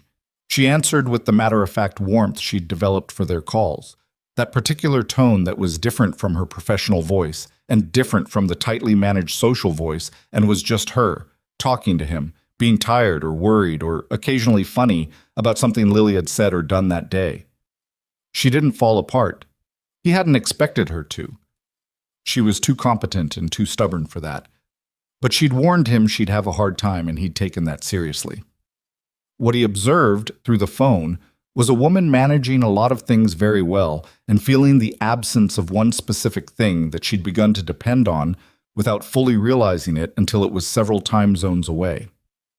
The Hartfield Quarterly Review was today, she told him on a Thursday in late February, 4 weeks after he'd left. How did it go? Fine. Good, actually. Better than I expected. A pause. I kept thinking halfway through it that I wanted to call you after, and I couldn't figure out why. You don't know anything about institutional investor relations. Accurate. But apparently that doesn't matter. No, he said. It doesn't. She was quiet for a moment.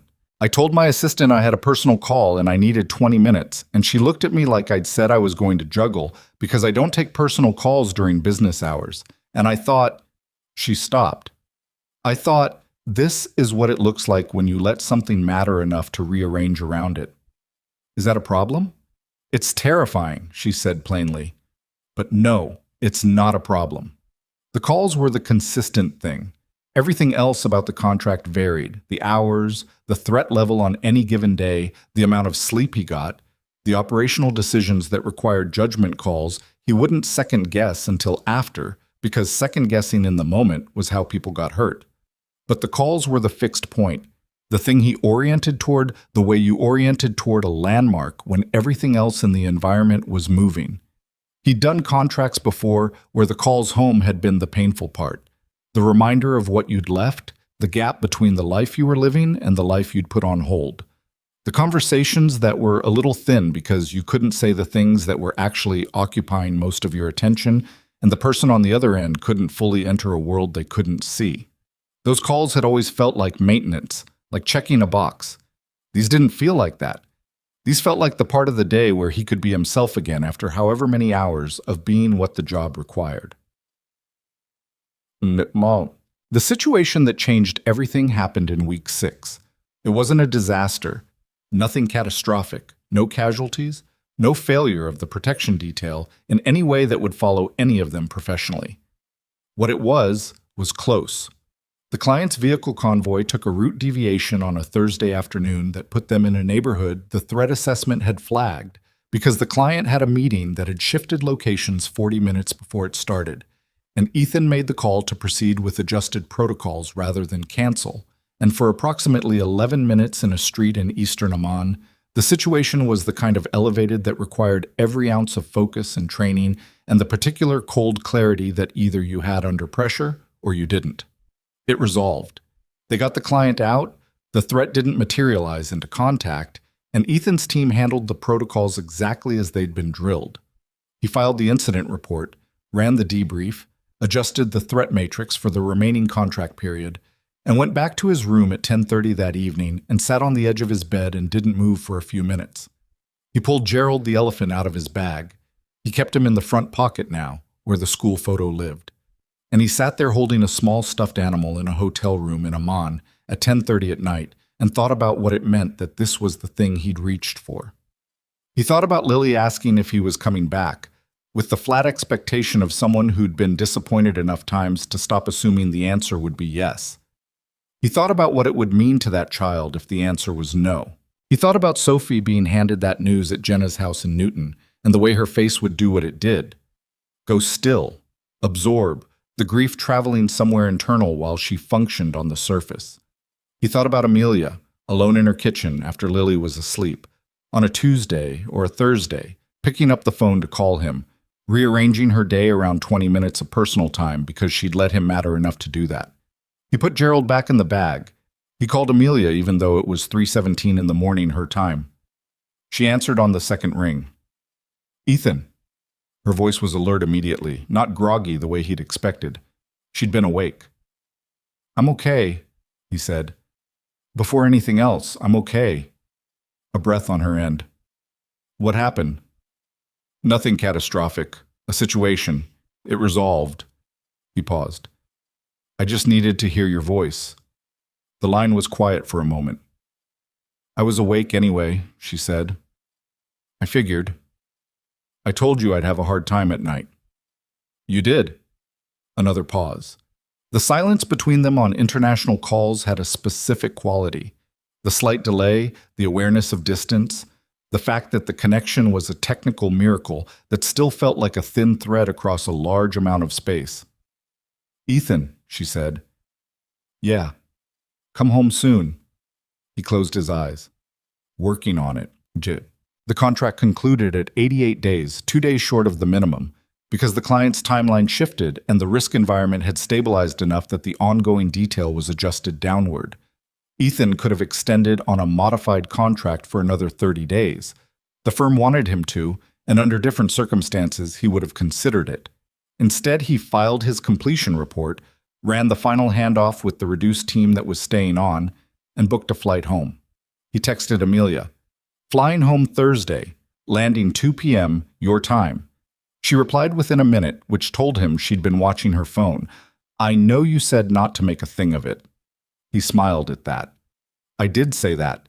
Lily has made a sign. Of course she has. It says, Welcome home, Ethan, with one E in welcome. That's correct. I told her that, and she was very pleased with herself. He sat in his hotel room the night before his flight with his bag already packed, the room already impersonal again, the way rooms went back to being nothing once you'd removed yourself from them. He looked at the ceiling the way he'd looked at his apartment ceiling the night he'd left 88 days ago, except that now the ceiling was different, and the direction had reversed, and what was on the other end of the flight was the same thing he'd been oriented toward the whole time. He thought about what Marcus had said in his office in January. She's got a good mother. Which was true, but also incomplete, because Lily didn't only have a mother, she had. He stopped on the word and let himself use it plainly, because he was 88 days past the moment when he could pretend otherwise. She had him. Whatever he was to her, whatever shape that took in a life that was still being figured out, she had him. He'd told her he'd do everything he could to get home, and he had done exactly that. And now he was going home, and that meant the promise had held. He pulled Gerald out of his bag one more time. The elephant was worse for wear after 3 months in a go bag, slightly flattened, a little travel-worn in a way that hadn't been there before, the kind of wear that happened to things that had been somewhere and come back. Let's go home, he said to the elephant, and felt only very slightly absurd about it, and put Gerald back in the front pocket next to Sophie's photo. He came through the arrivals gate at Logan at 2:17 on a Thursday afternoon, carrying his bag and moving through the terminal with the loose-shouldered gait of someone who'd been traveling for 16 hours and was running on the particular fuel of almost being somewhere. He saw them before they saw him. Amelia was standing with her coat open, the way she stood when she'd been waiting long enough to get warm, her phone in her hand though she wasn't looking at it, her eyes on the arrivals gate. Sophie was next to her, which surprised him. He'd expected her to still be at Jenna's, wearing her green hoodie and holding Biscuit's leash, which meant Amelia had either coordinated this or had agreed to let Sophie bring the dog into the arrivals hall, which said something about what Amelia would do for his daughter when he wasn't there. And Lily. Lily was in front, which was her natural geography, holding a piece of poster board that read, "Welcome home, Ethan," in large purple letters with one E and several enthusiastic stars drawn around the border. She was scanning the arrivals gate with the focused intensity of someone who had a job to do and was taking it seriously. The moment she spotted him, she dropped the sign. She didn't run. She launched, which was different, the specific full commitment movement of a child who'd been holding something for 3 months and had just been given permission to release it. She crossed the distance between them in about 4 seconds, and Ethan had just enough time to set his bag down before she hit him, her arms around his neck, her face pressed against his shoulder, and she didn't say anything at all, just held on. He held her back. He was aware peripherally of people moving around them in the arrivals hall, of Biscuit making the sound he made when he was excited and wanted to be involved, of Sophie's voice saying something to Amelia. He couldn't catch what. He was mostly aware of a 6-year-old holding on to him with both arms the way people held on to things they'd been afraid of losing, and the weight of that which was real and specific and not something he was going to pretend was ordinary. "I told you I'd come back," he said into her hair. Lily pulled back enough to look at his face. Her eyes were bright in the particular way that wasn't quite crying but was adjacent to it. "You said you'd try," she corrected him with complete accuracy. "I did," he said. "And then I came back." She considered this for a moment with the deliberate seriousness she brought to things that mattered to her. Then she said, "Gerald needs a bath. He smells like your bag." He laughed, genuinely, out loud, in the arrivals hall of Logan Airport. And Lily looked at him with the small smile of someone who'd known they were going to get that reaction and was pleased to have delivered it. Sophie arrived beside him and hugged him from the side with the same fierce, compressed efficiency she'd used when he'd left. And he put his arm around her, and she allowed this for approximately 4 seconds before stepping back. "You look tired," she said. "I am tired. Dorothy held your usual table at the diner for Saturday." He looked at her. "You called Dorothy." "Amelia called Dorothy." Sophie said this like it was obvious. "She found the number." He looked up. Amelia was standing a few feet away, giving him the space of the reunion, Biscuit now pressing enthusiastically against her leg because she was the closest available person. She was watching him with that expression he'd come to know, the one that didn't have a clean name, the one that was multiple things at once, and was her, actual and unmanaged, the real version underneath all the armor. He straightened up. They looked at each other across the 4 feet of airport arrivals hall between them. "You called Dorothy," he said. "Sophie mentioned it was your usual Saturday thing." She shrugged, the way she shrugged when she'd done something she didn't want to make a production of. "I figured you'd want to go." "You figured right. I usually do." He crossed the 4 feet. He'd thought on the plane about what it would feel like to see her after 3 months, whether it would be awkward, whether the distance would have changed the shape of things, whether the threads they'd built would hold the tension of being pulled that far. He'd thought about it the way he thought about most things he couldn't control, which was to run the variables and then set them aside because the variables didn't determine the outcome. The actual thing did. The actual thing was, she was right there and he was right here. And everything he'd been oriented toward for 88 days was now within arm's reach. He put his hand on the side of her face, and she leaned into it. Not dramatically, just slightly, the smallest possible lean, barely enough to see. And he said quietly, "I'm home." Her hand came up and covered his. "I can see that," she said, and her voice was steady and her eyes were bright, and she didn't say anything else for a moment because she didn't need to, and neither did he. Lily tugged on Ethan's sleeve. "Can we go get pancakes?" Sophie, from 2 feet away. "It's 2:30 in the afternoon." Lily. "Pancakes are for any time." Sophie appeared to genuinely consider this. "That's actually fair," she said. Biscuit sat down on Ethan's foot, which was his way of indicating that wherever they were going, he was coming. Ethan looked at Amelia. Amelia looked at him. "Pancakes," he said. "Pancakes," she agreed. And he picked up his bag and took Lily's hand, and they walked out of the arrivals terminal into the gray February afternoon, all of them together, Biscuit's nails clicking on the airport floor, Sophie explaining to Lily the correct hierarchy of pancake toppings, and Amelia walking beside Ethan with her shoulder against his arm in the way she'd walked beside him through the farmer's market 4 months ago. And the afternoon was ordinary and imperfect and exactly right. The pancakes were good. Dorothy brought them without ceremony, set the syrup down in front of Lily without being asked, and looked at Ethan with the frank assessment of someone who'd been watching people come and go in her diner for 20 years. "You look like you slept on a plane," she said. "2 planes," he said. "Extra coffee, then." She was already moving. They took the corner booth, the big one, because there were 4 of them, plus a dog who was technically not allowed inside but whom Dorothy had looked at, and then looked away from with practiced neutrality. Lily sat next to Ethan. Sophie sat across from him next to Amelia, which had happened without anyone arranging it, and he registered the configuration the same way he registered most things, quietly, without making anything of it, but registering it. The afternoon outside the diner windows was the flat gray of a Boston February that hadn't decided yet whether it wanted to snow. Inside it was warm and loud with the low-grade noise of a diner doing its mid-afternoon business. Biscuit had positioned himself under the table with his chin on Ethan's foot, which was his preferred strategy for ensuring he was not forgotten. Lily ate approximately half a pancake and then became more interested in reorganizing the syrup bottles by height, which Sophie tolerated for 2 minutes before suggesting they organize them by color instead. And a negotiation began that Ethan and Amelia watched from opposite sides of the table with the shared expression of adults who'd learned to let certain things run their course. "How bad was it?" Amelia said, quietly enough that the girls didn't catch it. He looked at her. "Define bad." "The thing that made you call at 3 in the morning." He told her, in the days after, some of it, the basic shape of the incident, the resolution, the professional accounting. Not everything. There were parts of the work he'd always kept on his side of the line, not because he was protecting her from difficulty, but because those parts were compressed and technical and didn't translate well into conversation, and forcing them to translate usually just meant you were saying words that didn't quite match what had actually happened. "Manageable," he said. She looked at him with the particular look she had when she found his answer technically accurate and deliberately limited. "Ethan." "It was close," he said, "and then it wasn't." He picked up his coffee.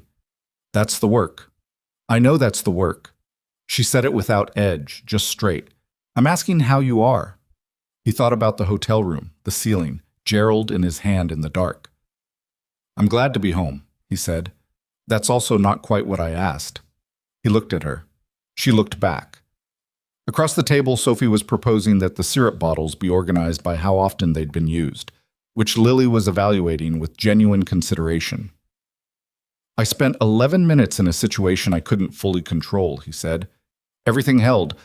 But during it, I thought about—" He stopped. "I thought about what it would mean for Lily if it hadn't held." Amelia was very still. "And for Sophie," he said. "And you." He set the coffee down. "It was the first time I've been in that kind of elevated situation, and the main thing running underneath wasn't the operational problem." She didn't say anything for a moment. "You came home," she said finally. "I did." "To us." The word sat there. Us. He'd heard her use it in the careful, measured way she used new vocabulary, testing it, seeing how it fit. This time she'd said it without testing it, like she'd been saying it for a while and he was only now hearing it out loud. "To you," he said. "Yeah." Dorothy brought his extra coffee and disappeared without comment. E.M. The week after he came home had a particular quality to it. Not celebratory, not dramatic, just the careful, slightly disoriented process of stepping back into the shape of a life that had continued without you in it.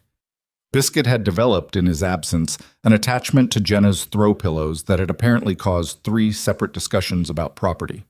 Sophie had finished her biomes project and received a grade. She reported with the compressed pride of someone who'd expected to do well and had confirmed their expectations. Amelia's company had moved through the first quarter stretch with the Hartfield account intact and a new partnership in quiet development that she described on the phone the first Tuesday after he returned as possibly significant or possibly nothing. It's a 50-50 at this point, which was the most honestly uncertain he'd heard her be about a professional situation.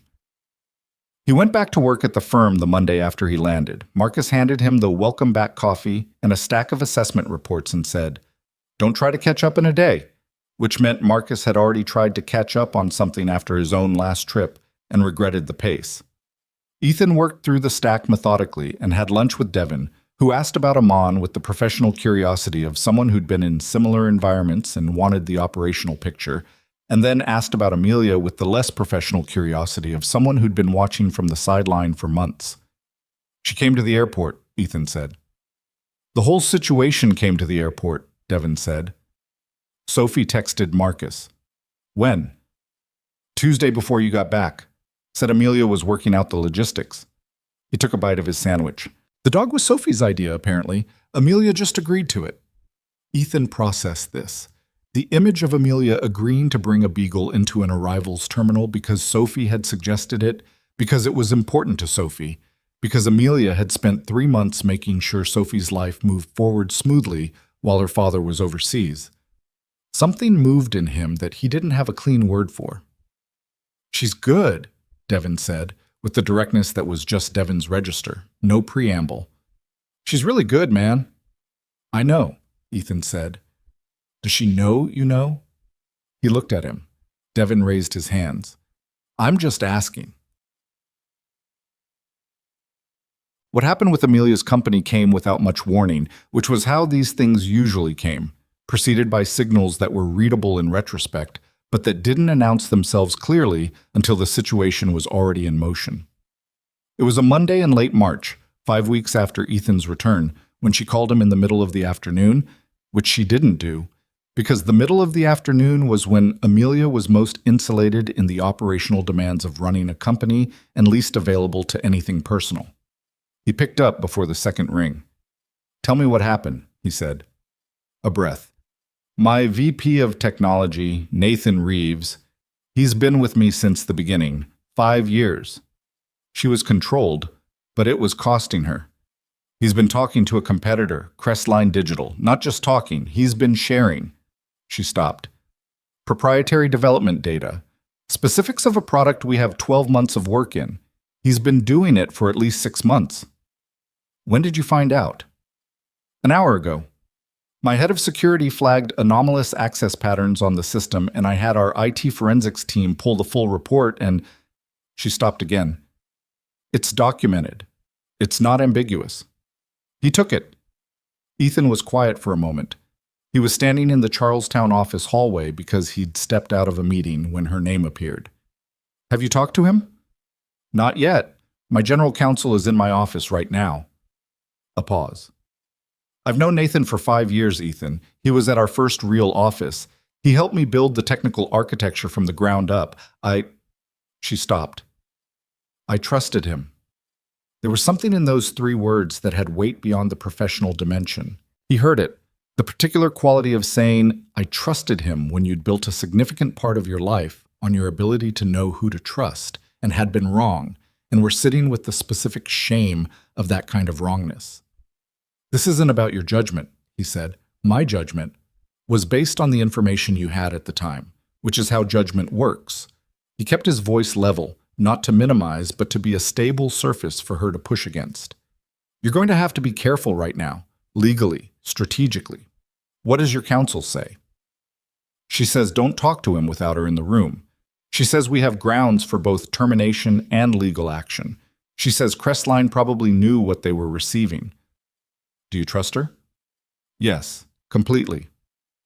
"Then follow her lead on the legal piece." Amelia was quiet for a moment. He could hear the particular silence of her office, the muffled quality of a room with good soundproofing and a lot of tension in it. I keep thinking about what I missed, she said. 6 months. He was doing it for 6 months. You run a large company. You can't monitor everything. I should have... Amelia. He waited until she stopped. What do you need right now? In the next hour? A pause. To get through the meeting with my counsel and then fire Nathan Reeves. Then do that. The rest of it, the 6 months, what you should have seen, that's for after. Right now you've got a specific problem and a specific next step. She took a breath. He heard it settle her. Not because he'd fixed anything, so there was nothing to fix, the thing had already happened, but because he'd given her the next foothold, which was all she'd actually needed. Okay, she said. You call me after. It might be late. Amelia. I know, she said. I'll call. She fired Nathan Reeves at 4:30 that afternoon. She told Ethan about it at 9:15 that night, after Lily was asleep, and she told it the way she told things when they'd been difficult, and she'd gotten through them and was now running on the thin fuel of being past it. Nathan had been shocked. That was the word she used, shocked, and she said it with a kind of bitter flatness that told him the shock itself had bothered her, the fact that Nathan had seemed genuinely unprepared to be caught, despite having done the thing he'd been caught for. He said he needed the money, she said, that the competitor had offered him a consulting arrangement that was... He made it sound like a technical arrangement, like it was a gray area. He actually used the words gray area. She paused. It wasn't a gray area. It was theft. What did you say? I said I was sorry he'd made the choices he made and that his employment was terminated effective immediately and that he'd be hearing from our legal team. She was quiet for a moment. I didn't yell. I thought I might, but I didn't. How do you feel? A pause longer than usual. Like something I built has a crack in it that I need to look at directly. She said it carefully, like she'd been thinking about how to say it, and this was the version she'd landed on. The company's fine. We'll file the legal claim. We'll protect the product. All of that is manageable. A beat. But I keep thinking about trust, about how I allocated it and what I used to make that decision and whether I was too, whether I wanted loyalty from my team so badly that I stopped seeing clearly. Is that what happened? I don't know. Maybe. She was quiet. My father used to say that the most expensive mistakes are the ones you make when you already know the person, because you're not evaluating them anymore. You're just trusting the history. He thought about that. Is that wrong? No. I think he was right. A pause. I think I just have to hold both things. That I trusted Nathan reasonably, based on 5 years of evidence, and also that I missed something I could have seen. That's accurate. It doesn't feel good. It's not supposed to. She breathed out. I hate when you're right. You say that a lot. You're right a lot.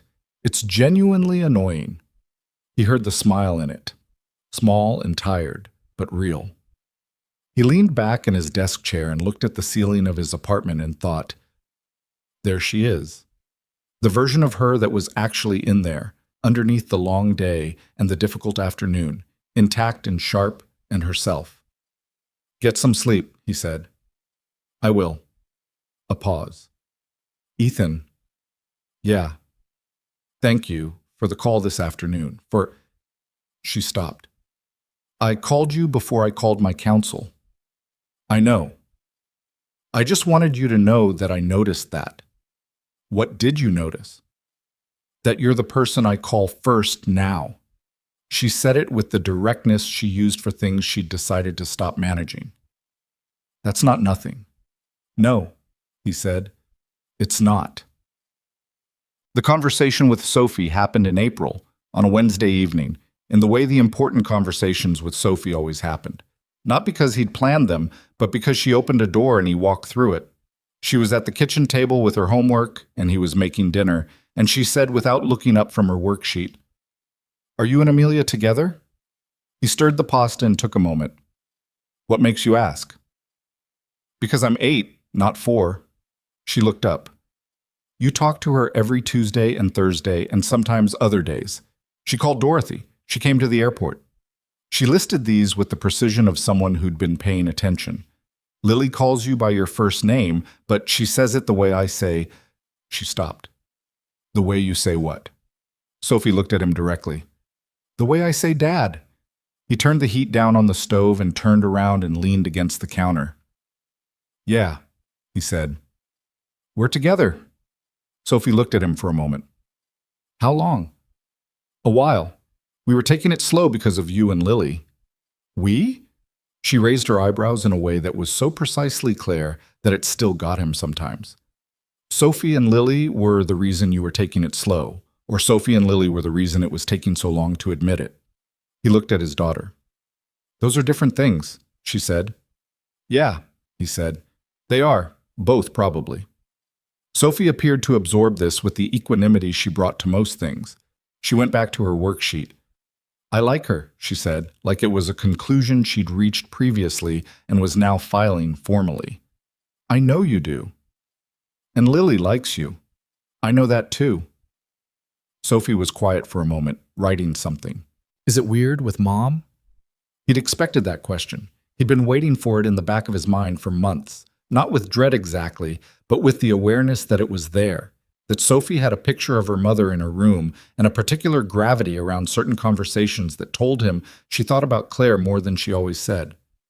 Sometimes, he said honestly, it doesn't feel like one replaces the other. It feels like, he thought about how to say it accurately. Your mom was something specific. Amelia is something specific. They're not in competition. Sophie considered this for a long moment. Lily doesn't have a dad, she said, careful and factual. No. She'd have one if... Sophie, she stopped. Don't get ahead of it, he said gently. One thing at a time. She looked at him. Then she nodded, once, with the gravity of someone making a note, and returned to her homework. You should probably tell Amelia what I said. About what? That I like her. She was already writing again. Sometimes people need to hear it. He looked at his daughter for a moment. Yeah, he said. You're right. I know. Mom. He told Amelia what Sophie had said, but he told her in person, on a Saturday afternoon in early April, when the weather had shifted enough to suggest that winter was losing its grip, and they were standing in Amelia's backyard. She had a narrow garden behind the brownstone, mostly flagstone and a few planters, the kind of outdoor space that was more maintained intention than actual garden. While the girls were inside engaged in some kind of project that involved Lily's art supplies and Sophie's organizational instincts and periodic sounds that suggested things were going well. Amelia listened to what Sophie had said and looked at the flagstone for a moment and said, She's remarkable. She's Claire's daughter. She's yours too. Amelia looked at him. She said Lily says your name the way she says Dad. Yeah. She was quiet. He knew this particular quiet of hers, the one that had something working in it, something she was deciding whether to say. Is that, she started. Does that worry you with Lily? No. You answered fast. I know what I feel about Lily. He said it plainly because it was plain, even if it had taken him a while to stop examining it for complications. It's not a problem for me. Amelia looked at him. She's going to ask, she said. She already asks. She asks me if you're going to stay, and I tell her yes, and she asks how I know, and I... She stopped. I don't have an answer she can hold on to yet. He understood what she was saying. Lily needed something concrete. She was 6, and she'd been given and lost enough that she'd learned to inventory, to check the weight of things against prior disappointments, to ask questions she'd asked before because the answers hadn't held. What would make it concrete for her? He said. Amelia looked at him steadily. You know what would make it concrete? Yeah. I'm not saying it as pressure. I know you're not. I've never been someone who... She stopped. I spent a long time being self-sufficient because I had to be, and because I was good at it, and because wanting things from other people had historically... She stopped again. I'm saying this badly. You're saying it fine. I don't want you to propose to me because Lily needs security, she said. And there it was, clean and direct, the actual thing. I don't want that to be the reason. If there's ever a reason. He looked at her. The April afternoon was still cold enough to see their breath in the shade, and she had her coat pulled close, and she was looking at him with the expression she had when she'd made the decision to say the true thing and was now living with the exposure of having said it. That's not why, he said. Okay. I mean that. I believe you. She held his eyes. I'm still naming it, so we both know it's named. Fair enough. She nodded once and looked back at the planters, which had the abandoned quality of late winter containers that hadn't been refreshed yet. I should put something in those, she said. Lily wants to grow strawberries. Sophie told her it was too early in the season, and she said she didn't care, and Sophie said she'd help anyway. He smiled. Of course she did. Your daughter, Amelia said, and there was warmth in it, proprietary warmth, the kind that came from someone who'd started to feel that the thing belonged to her too. She just absorbs Lily and takes responsibility for her. She doesn't make a thing of it. She gets that from Claire, he said. And then she gets it from herself, too. Amelia looked at him. She decided Lily was hers to look out for, he said. That's Sophie. Nobody taught her to do that. Something crossed Amelia's face. Not sentimentality, something more fundamental. My daughter is lucky, she said, to have your daughter. He thought about what Sophie had said at the kitchen table. Sometimes people need to hear it. Sophie thinks Lily's the lucky one, he said. She didn't say it that way, but that's what she meant. Amelia pressed her lips together briefly. They're going to be hell when they're teenagers, you know, both of them. Coordinated hell, he agreed. Sophie will plan it. Lily will execute. We're outnumbered. Completely. She turned to look at the back door, where through the kitchen window they could see Lily pressing her face against the glass in a way that communicated she wanted them to come back inside. Sophie appeared behind her and pulled her away from the glass with the patient authority she'd developed. Come inside, Amelia said, not loudly, through the glass. The girls disappeared from the window. Amelia started toward the door and Ethan caught her hand. She stopped and turned and looked at him. I know what the reason is, he said. When there's a reason. I want you to know that. She looked at him for a moment. The wariness was thin today. Not gone. It would probably never be entirely gone. It was part of her the same way his particular kind of silence was part of him. But thin, the way armor got when it hadn't been needed for long enough that you forgot to keep it heavy. Okay, she said, and then she squeezed his hand once and turned and went inside. And he followed her, back into the warmth of the kitchen, where the girls were at the table with art supplies and Biscuit was under Lily's chair maintaining his usual vigil, and the afternoon was ordinary and complicated and entirely theirs. The conversation that cracked everything open happened not between Ethan and Amelia, but between Ethan and Lily on a Tuesday evening in late April when it was just the two of them, by accident.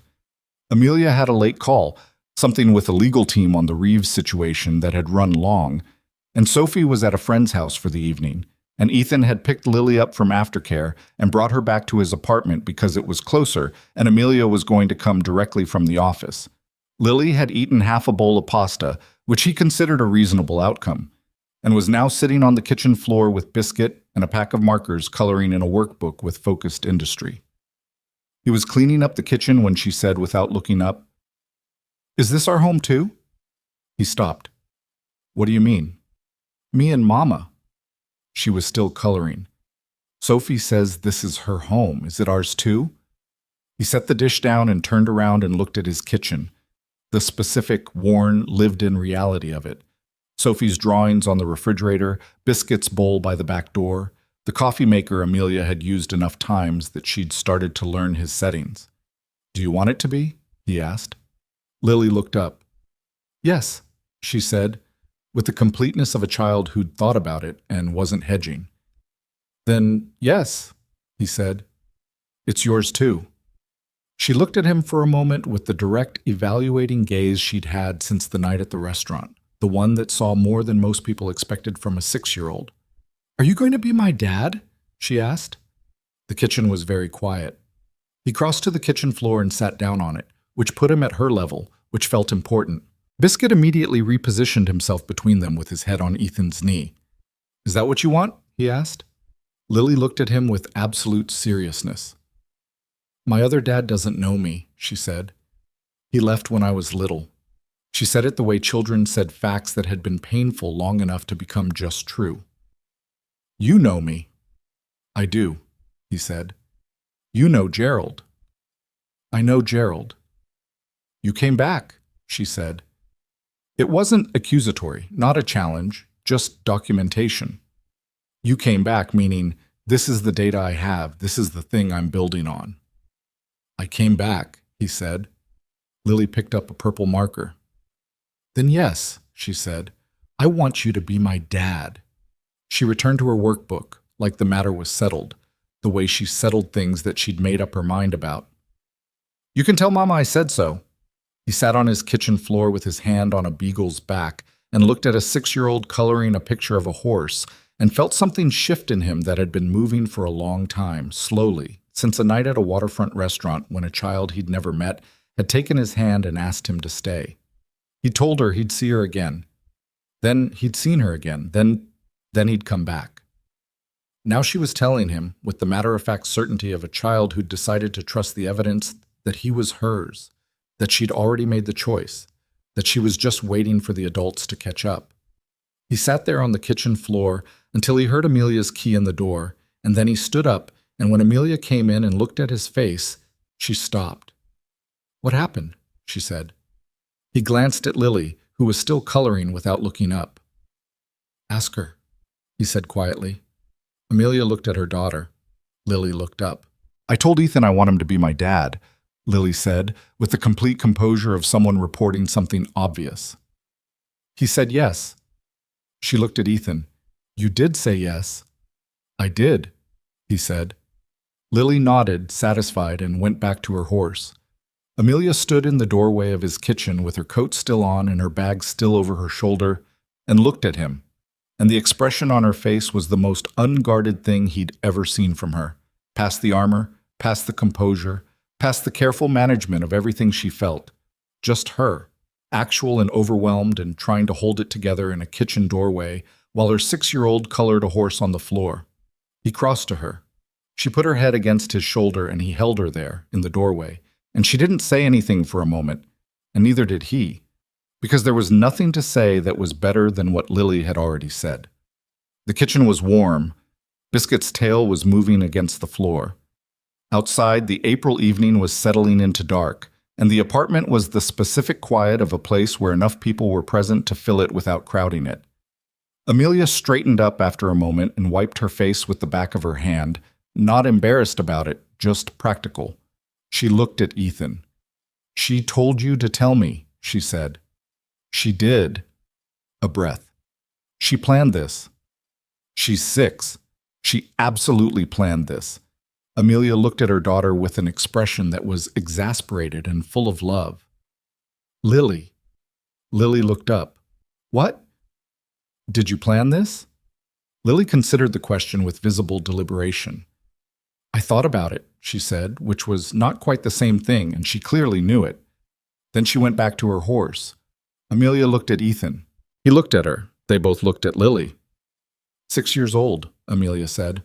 "Already running strategy," he said. "Where does she get that?" He didn't answer that because the answer was probably from you, and it didn't need to be said. The proposal didn't happen the way Ethan planned it. He'd had a plan. He'd thought it through the way he thought through most things that mattered, not obsessively, not with spreadsheets or timelines, but with the quiet, methodical attention he brought to situations where the wrong move had lasting consequences.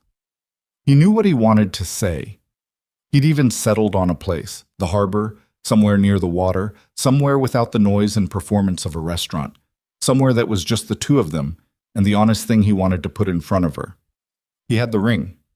He'd bought it 6 weeks after he came home from Amman, at a small jeweler in Cambridge that Marcus's wife had recommended, a woman who'd looked at him for exactly 30 seconds when he walked in and said, "You have no idea what you're looking for." And he'd said, "Correct."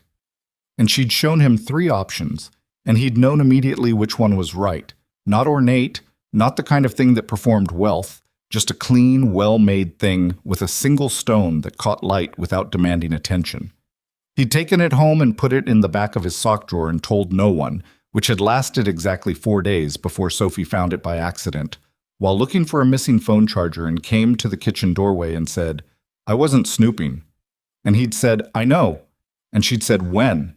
And he'd said, "I'm working on it." And she'd nodded once and walked away and hadn't mentioned it again, which was the most disciplined thing he'd seen her do in 9 years. The plan was the harbor, a Sunday afternoon. Lily and Sophie at a birthday party that Sophie had been invited to and that Lily had been attached to by virtue of Sophie deciding she could come. He had a 3-hour window. He had the ring in his jacket pocket. He had, more or less, the shape of what he wanted to say.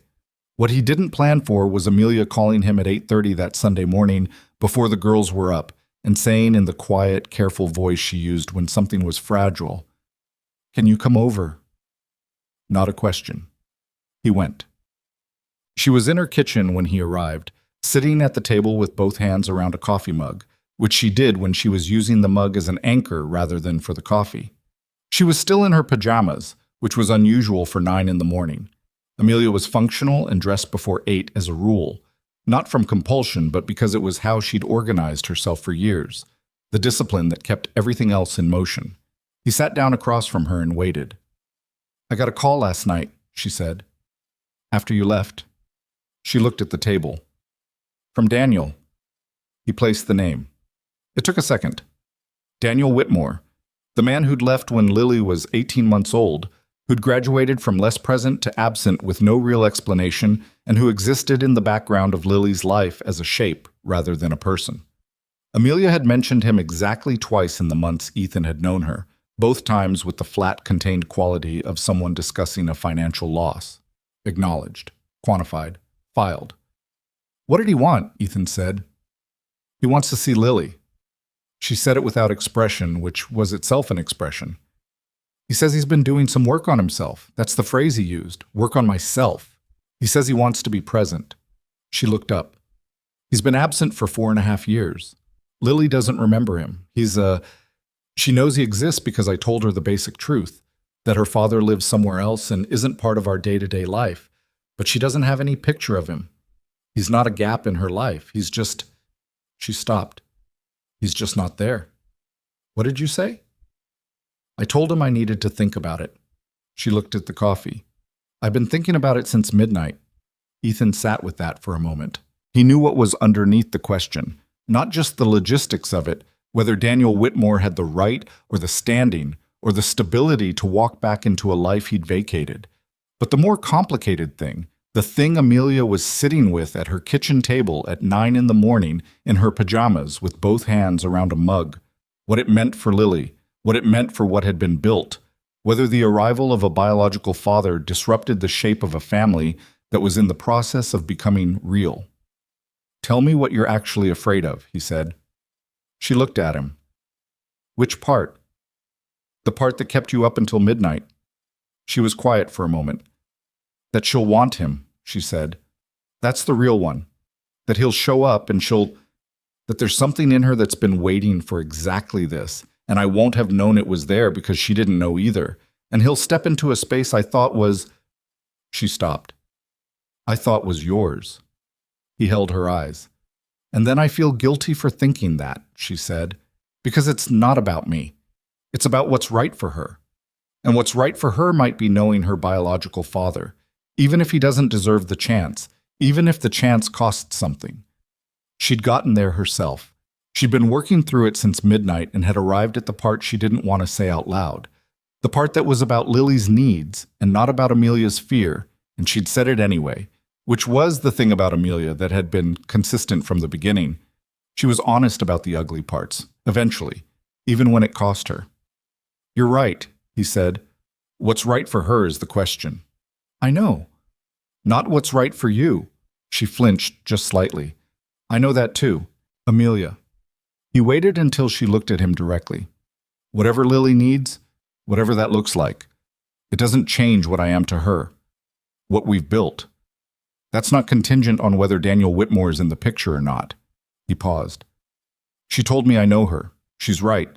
That's not something he can walk in and replace with good intentions and an apology. Amelia looked at him for a long time.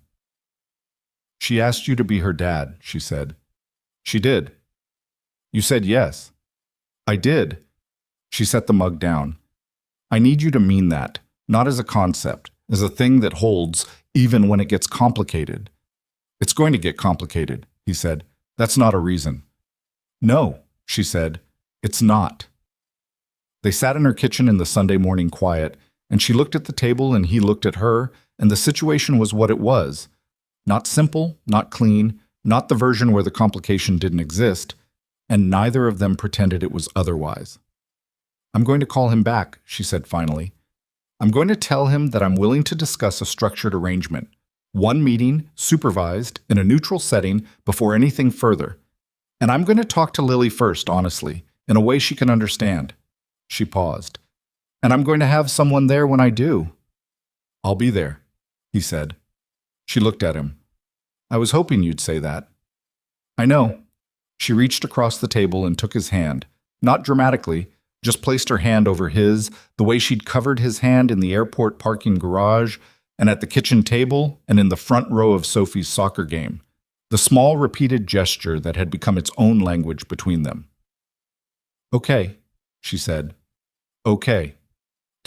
They told Lily together on a Tuesday evening at Ethan's apartment because Lily was most relaxed there.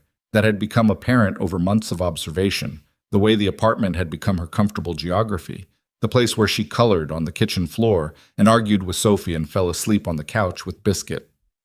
Amelia sat on the couch next to Lily. Ethan sat in the chair across from them. Sophie had been told and had gone to her room without comment, which was her version of giving them space. Amelia explained it carefully, in the way she'd thought through over 2 days. Not dramatic, not frightening, just honest and clear at the level a 6-year-old could hold. That her biological father had reached out. That he wanted to meet her. That nothing was decided and that Lily didn't have to do anything she didn't want to do. And that whatever she felt about it was okay to feel. Lily listened with her particular focused attention. When Amelia was done, Lily was quiet for a moment. Then she said, Is he nice? I don't know right now, Amelia said. He used to be in some ways. I'm not sure what he's like now. Is he going to live with us? No. Lily absorbed this. Does he know Ethan? No, Amelia said. Lily looked at Ethan. He held her gaze without trying to steer it. Ethan already said he'd be my dad, Lily said to Amelia, like this was relevant information her mother might need. I know he did. So there's already someone for that. Amelia looked at Ethan briefly over Lily's head. He kept his face neutral. There is, Amelia said. Lily appeared to conduct some internal calculation. I can meet him, she said. One time, and then I'll see. She picked up Gerald from beside her. But I'm not calling him Dad. That's Ethan's. Ethan looked at the floor for a moment. Amelia said, That sounds like a reasonable plan. Okay, Lily said, and that appeared to be the extent of her deliberation on the matter. She looked up at Ethan. Can we watch a movie? Yeah, he said. We can watch a movie. The meeting with Daniel Whitmore happened 3 weeks later, at a neutral location, a family services office in downtown Boston, a counselor present, the whole arrangement structured and supervised the way Amelia had insisted. Ethan wasn't in the room. He was in the waiting area, which Amelia had asked him to be because she needed him close, but the meeting needed to be about Lily and her father without additional variables. He sat in the waiting area for an hour and 20 minutes and didn't look at his phone and didn't read the magazines on the table and thought about 11 minutes in a street in eastern Amman, which was still the clearest lens he had for understanding what it was to be in a situation you couldn't control and to do the thing that was necessary while that was true. Amelia came out first 20 minutes before Lily did, because the counselor was doing a brief closing conversation with Lily alone. She sat down next to Ethan and looked at the wall. He cried, she said. Ethan didn't respond. He looked at her and cried. I think it was real. She paused. I'm not ready to forgive him. I want to be clear about that. But I think he's actually trying to reckon with it. How was Lily? Polite, curious. She answered his questions. She showed him Gerald. She turned to look at him. She told him she had a sister named Sophie. What did he say? He asked if Sophie was my daughter too, and she said no. Sophie was Ethan's daughter, and that Ethan was her dad. Amelia paused. She said it without any calculation, just as a fact. He didn't say anything. He didn't push on it, Amelia said. He just nodded, like he understood that the space had been filled. Ethan looked at the door of the room where Lily was finishing her session. What does she want? With him. I think she wants to know where she came from, not from him specifically. She doesn't have any attachment to him, not yet, maybe not ever, but she has questions that only he can answer, and I think she's old enough to start wondering. She paused. She can have that and have us. Those aren't in conflict. No, he said, they're not. Lily came out of the room holding Gerald and found them immediately, the way she always found Ethan in a space. The specific directional instinct she'd developed that he'd stopped noticing because it had become ordinary. She walked to them and sat between them on the waiting room bench and said, "Can we get food? I want the diner." "Dorothy's?" Ethan said. "Dorothy's," she confirmed.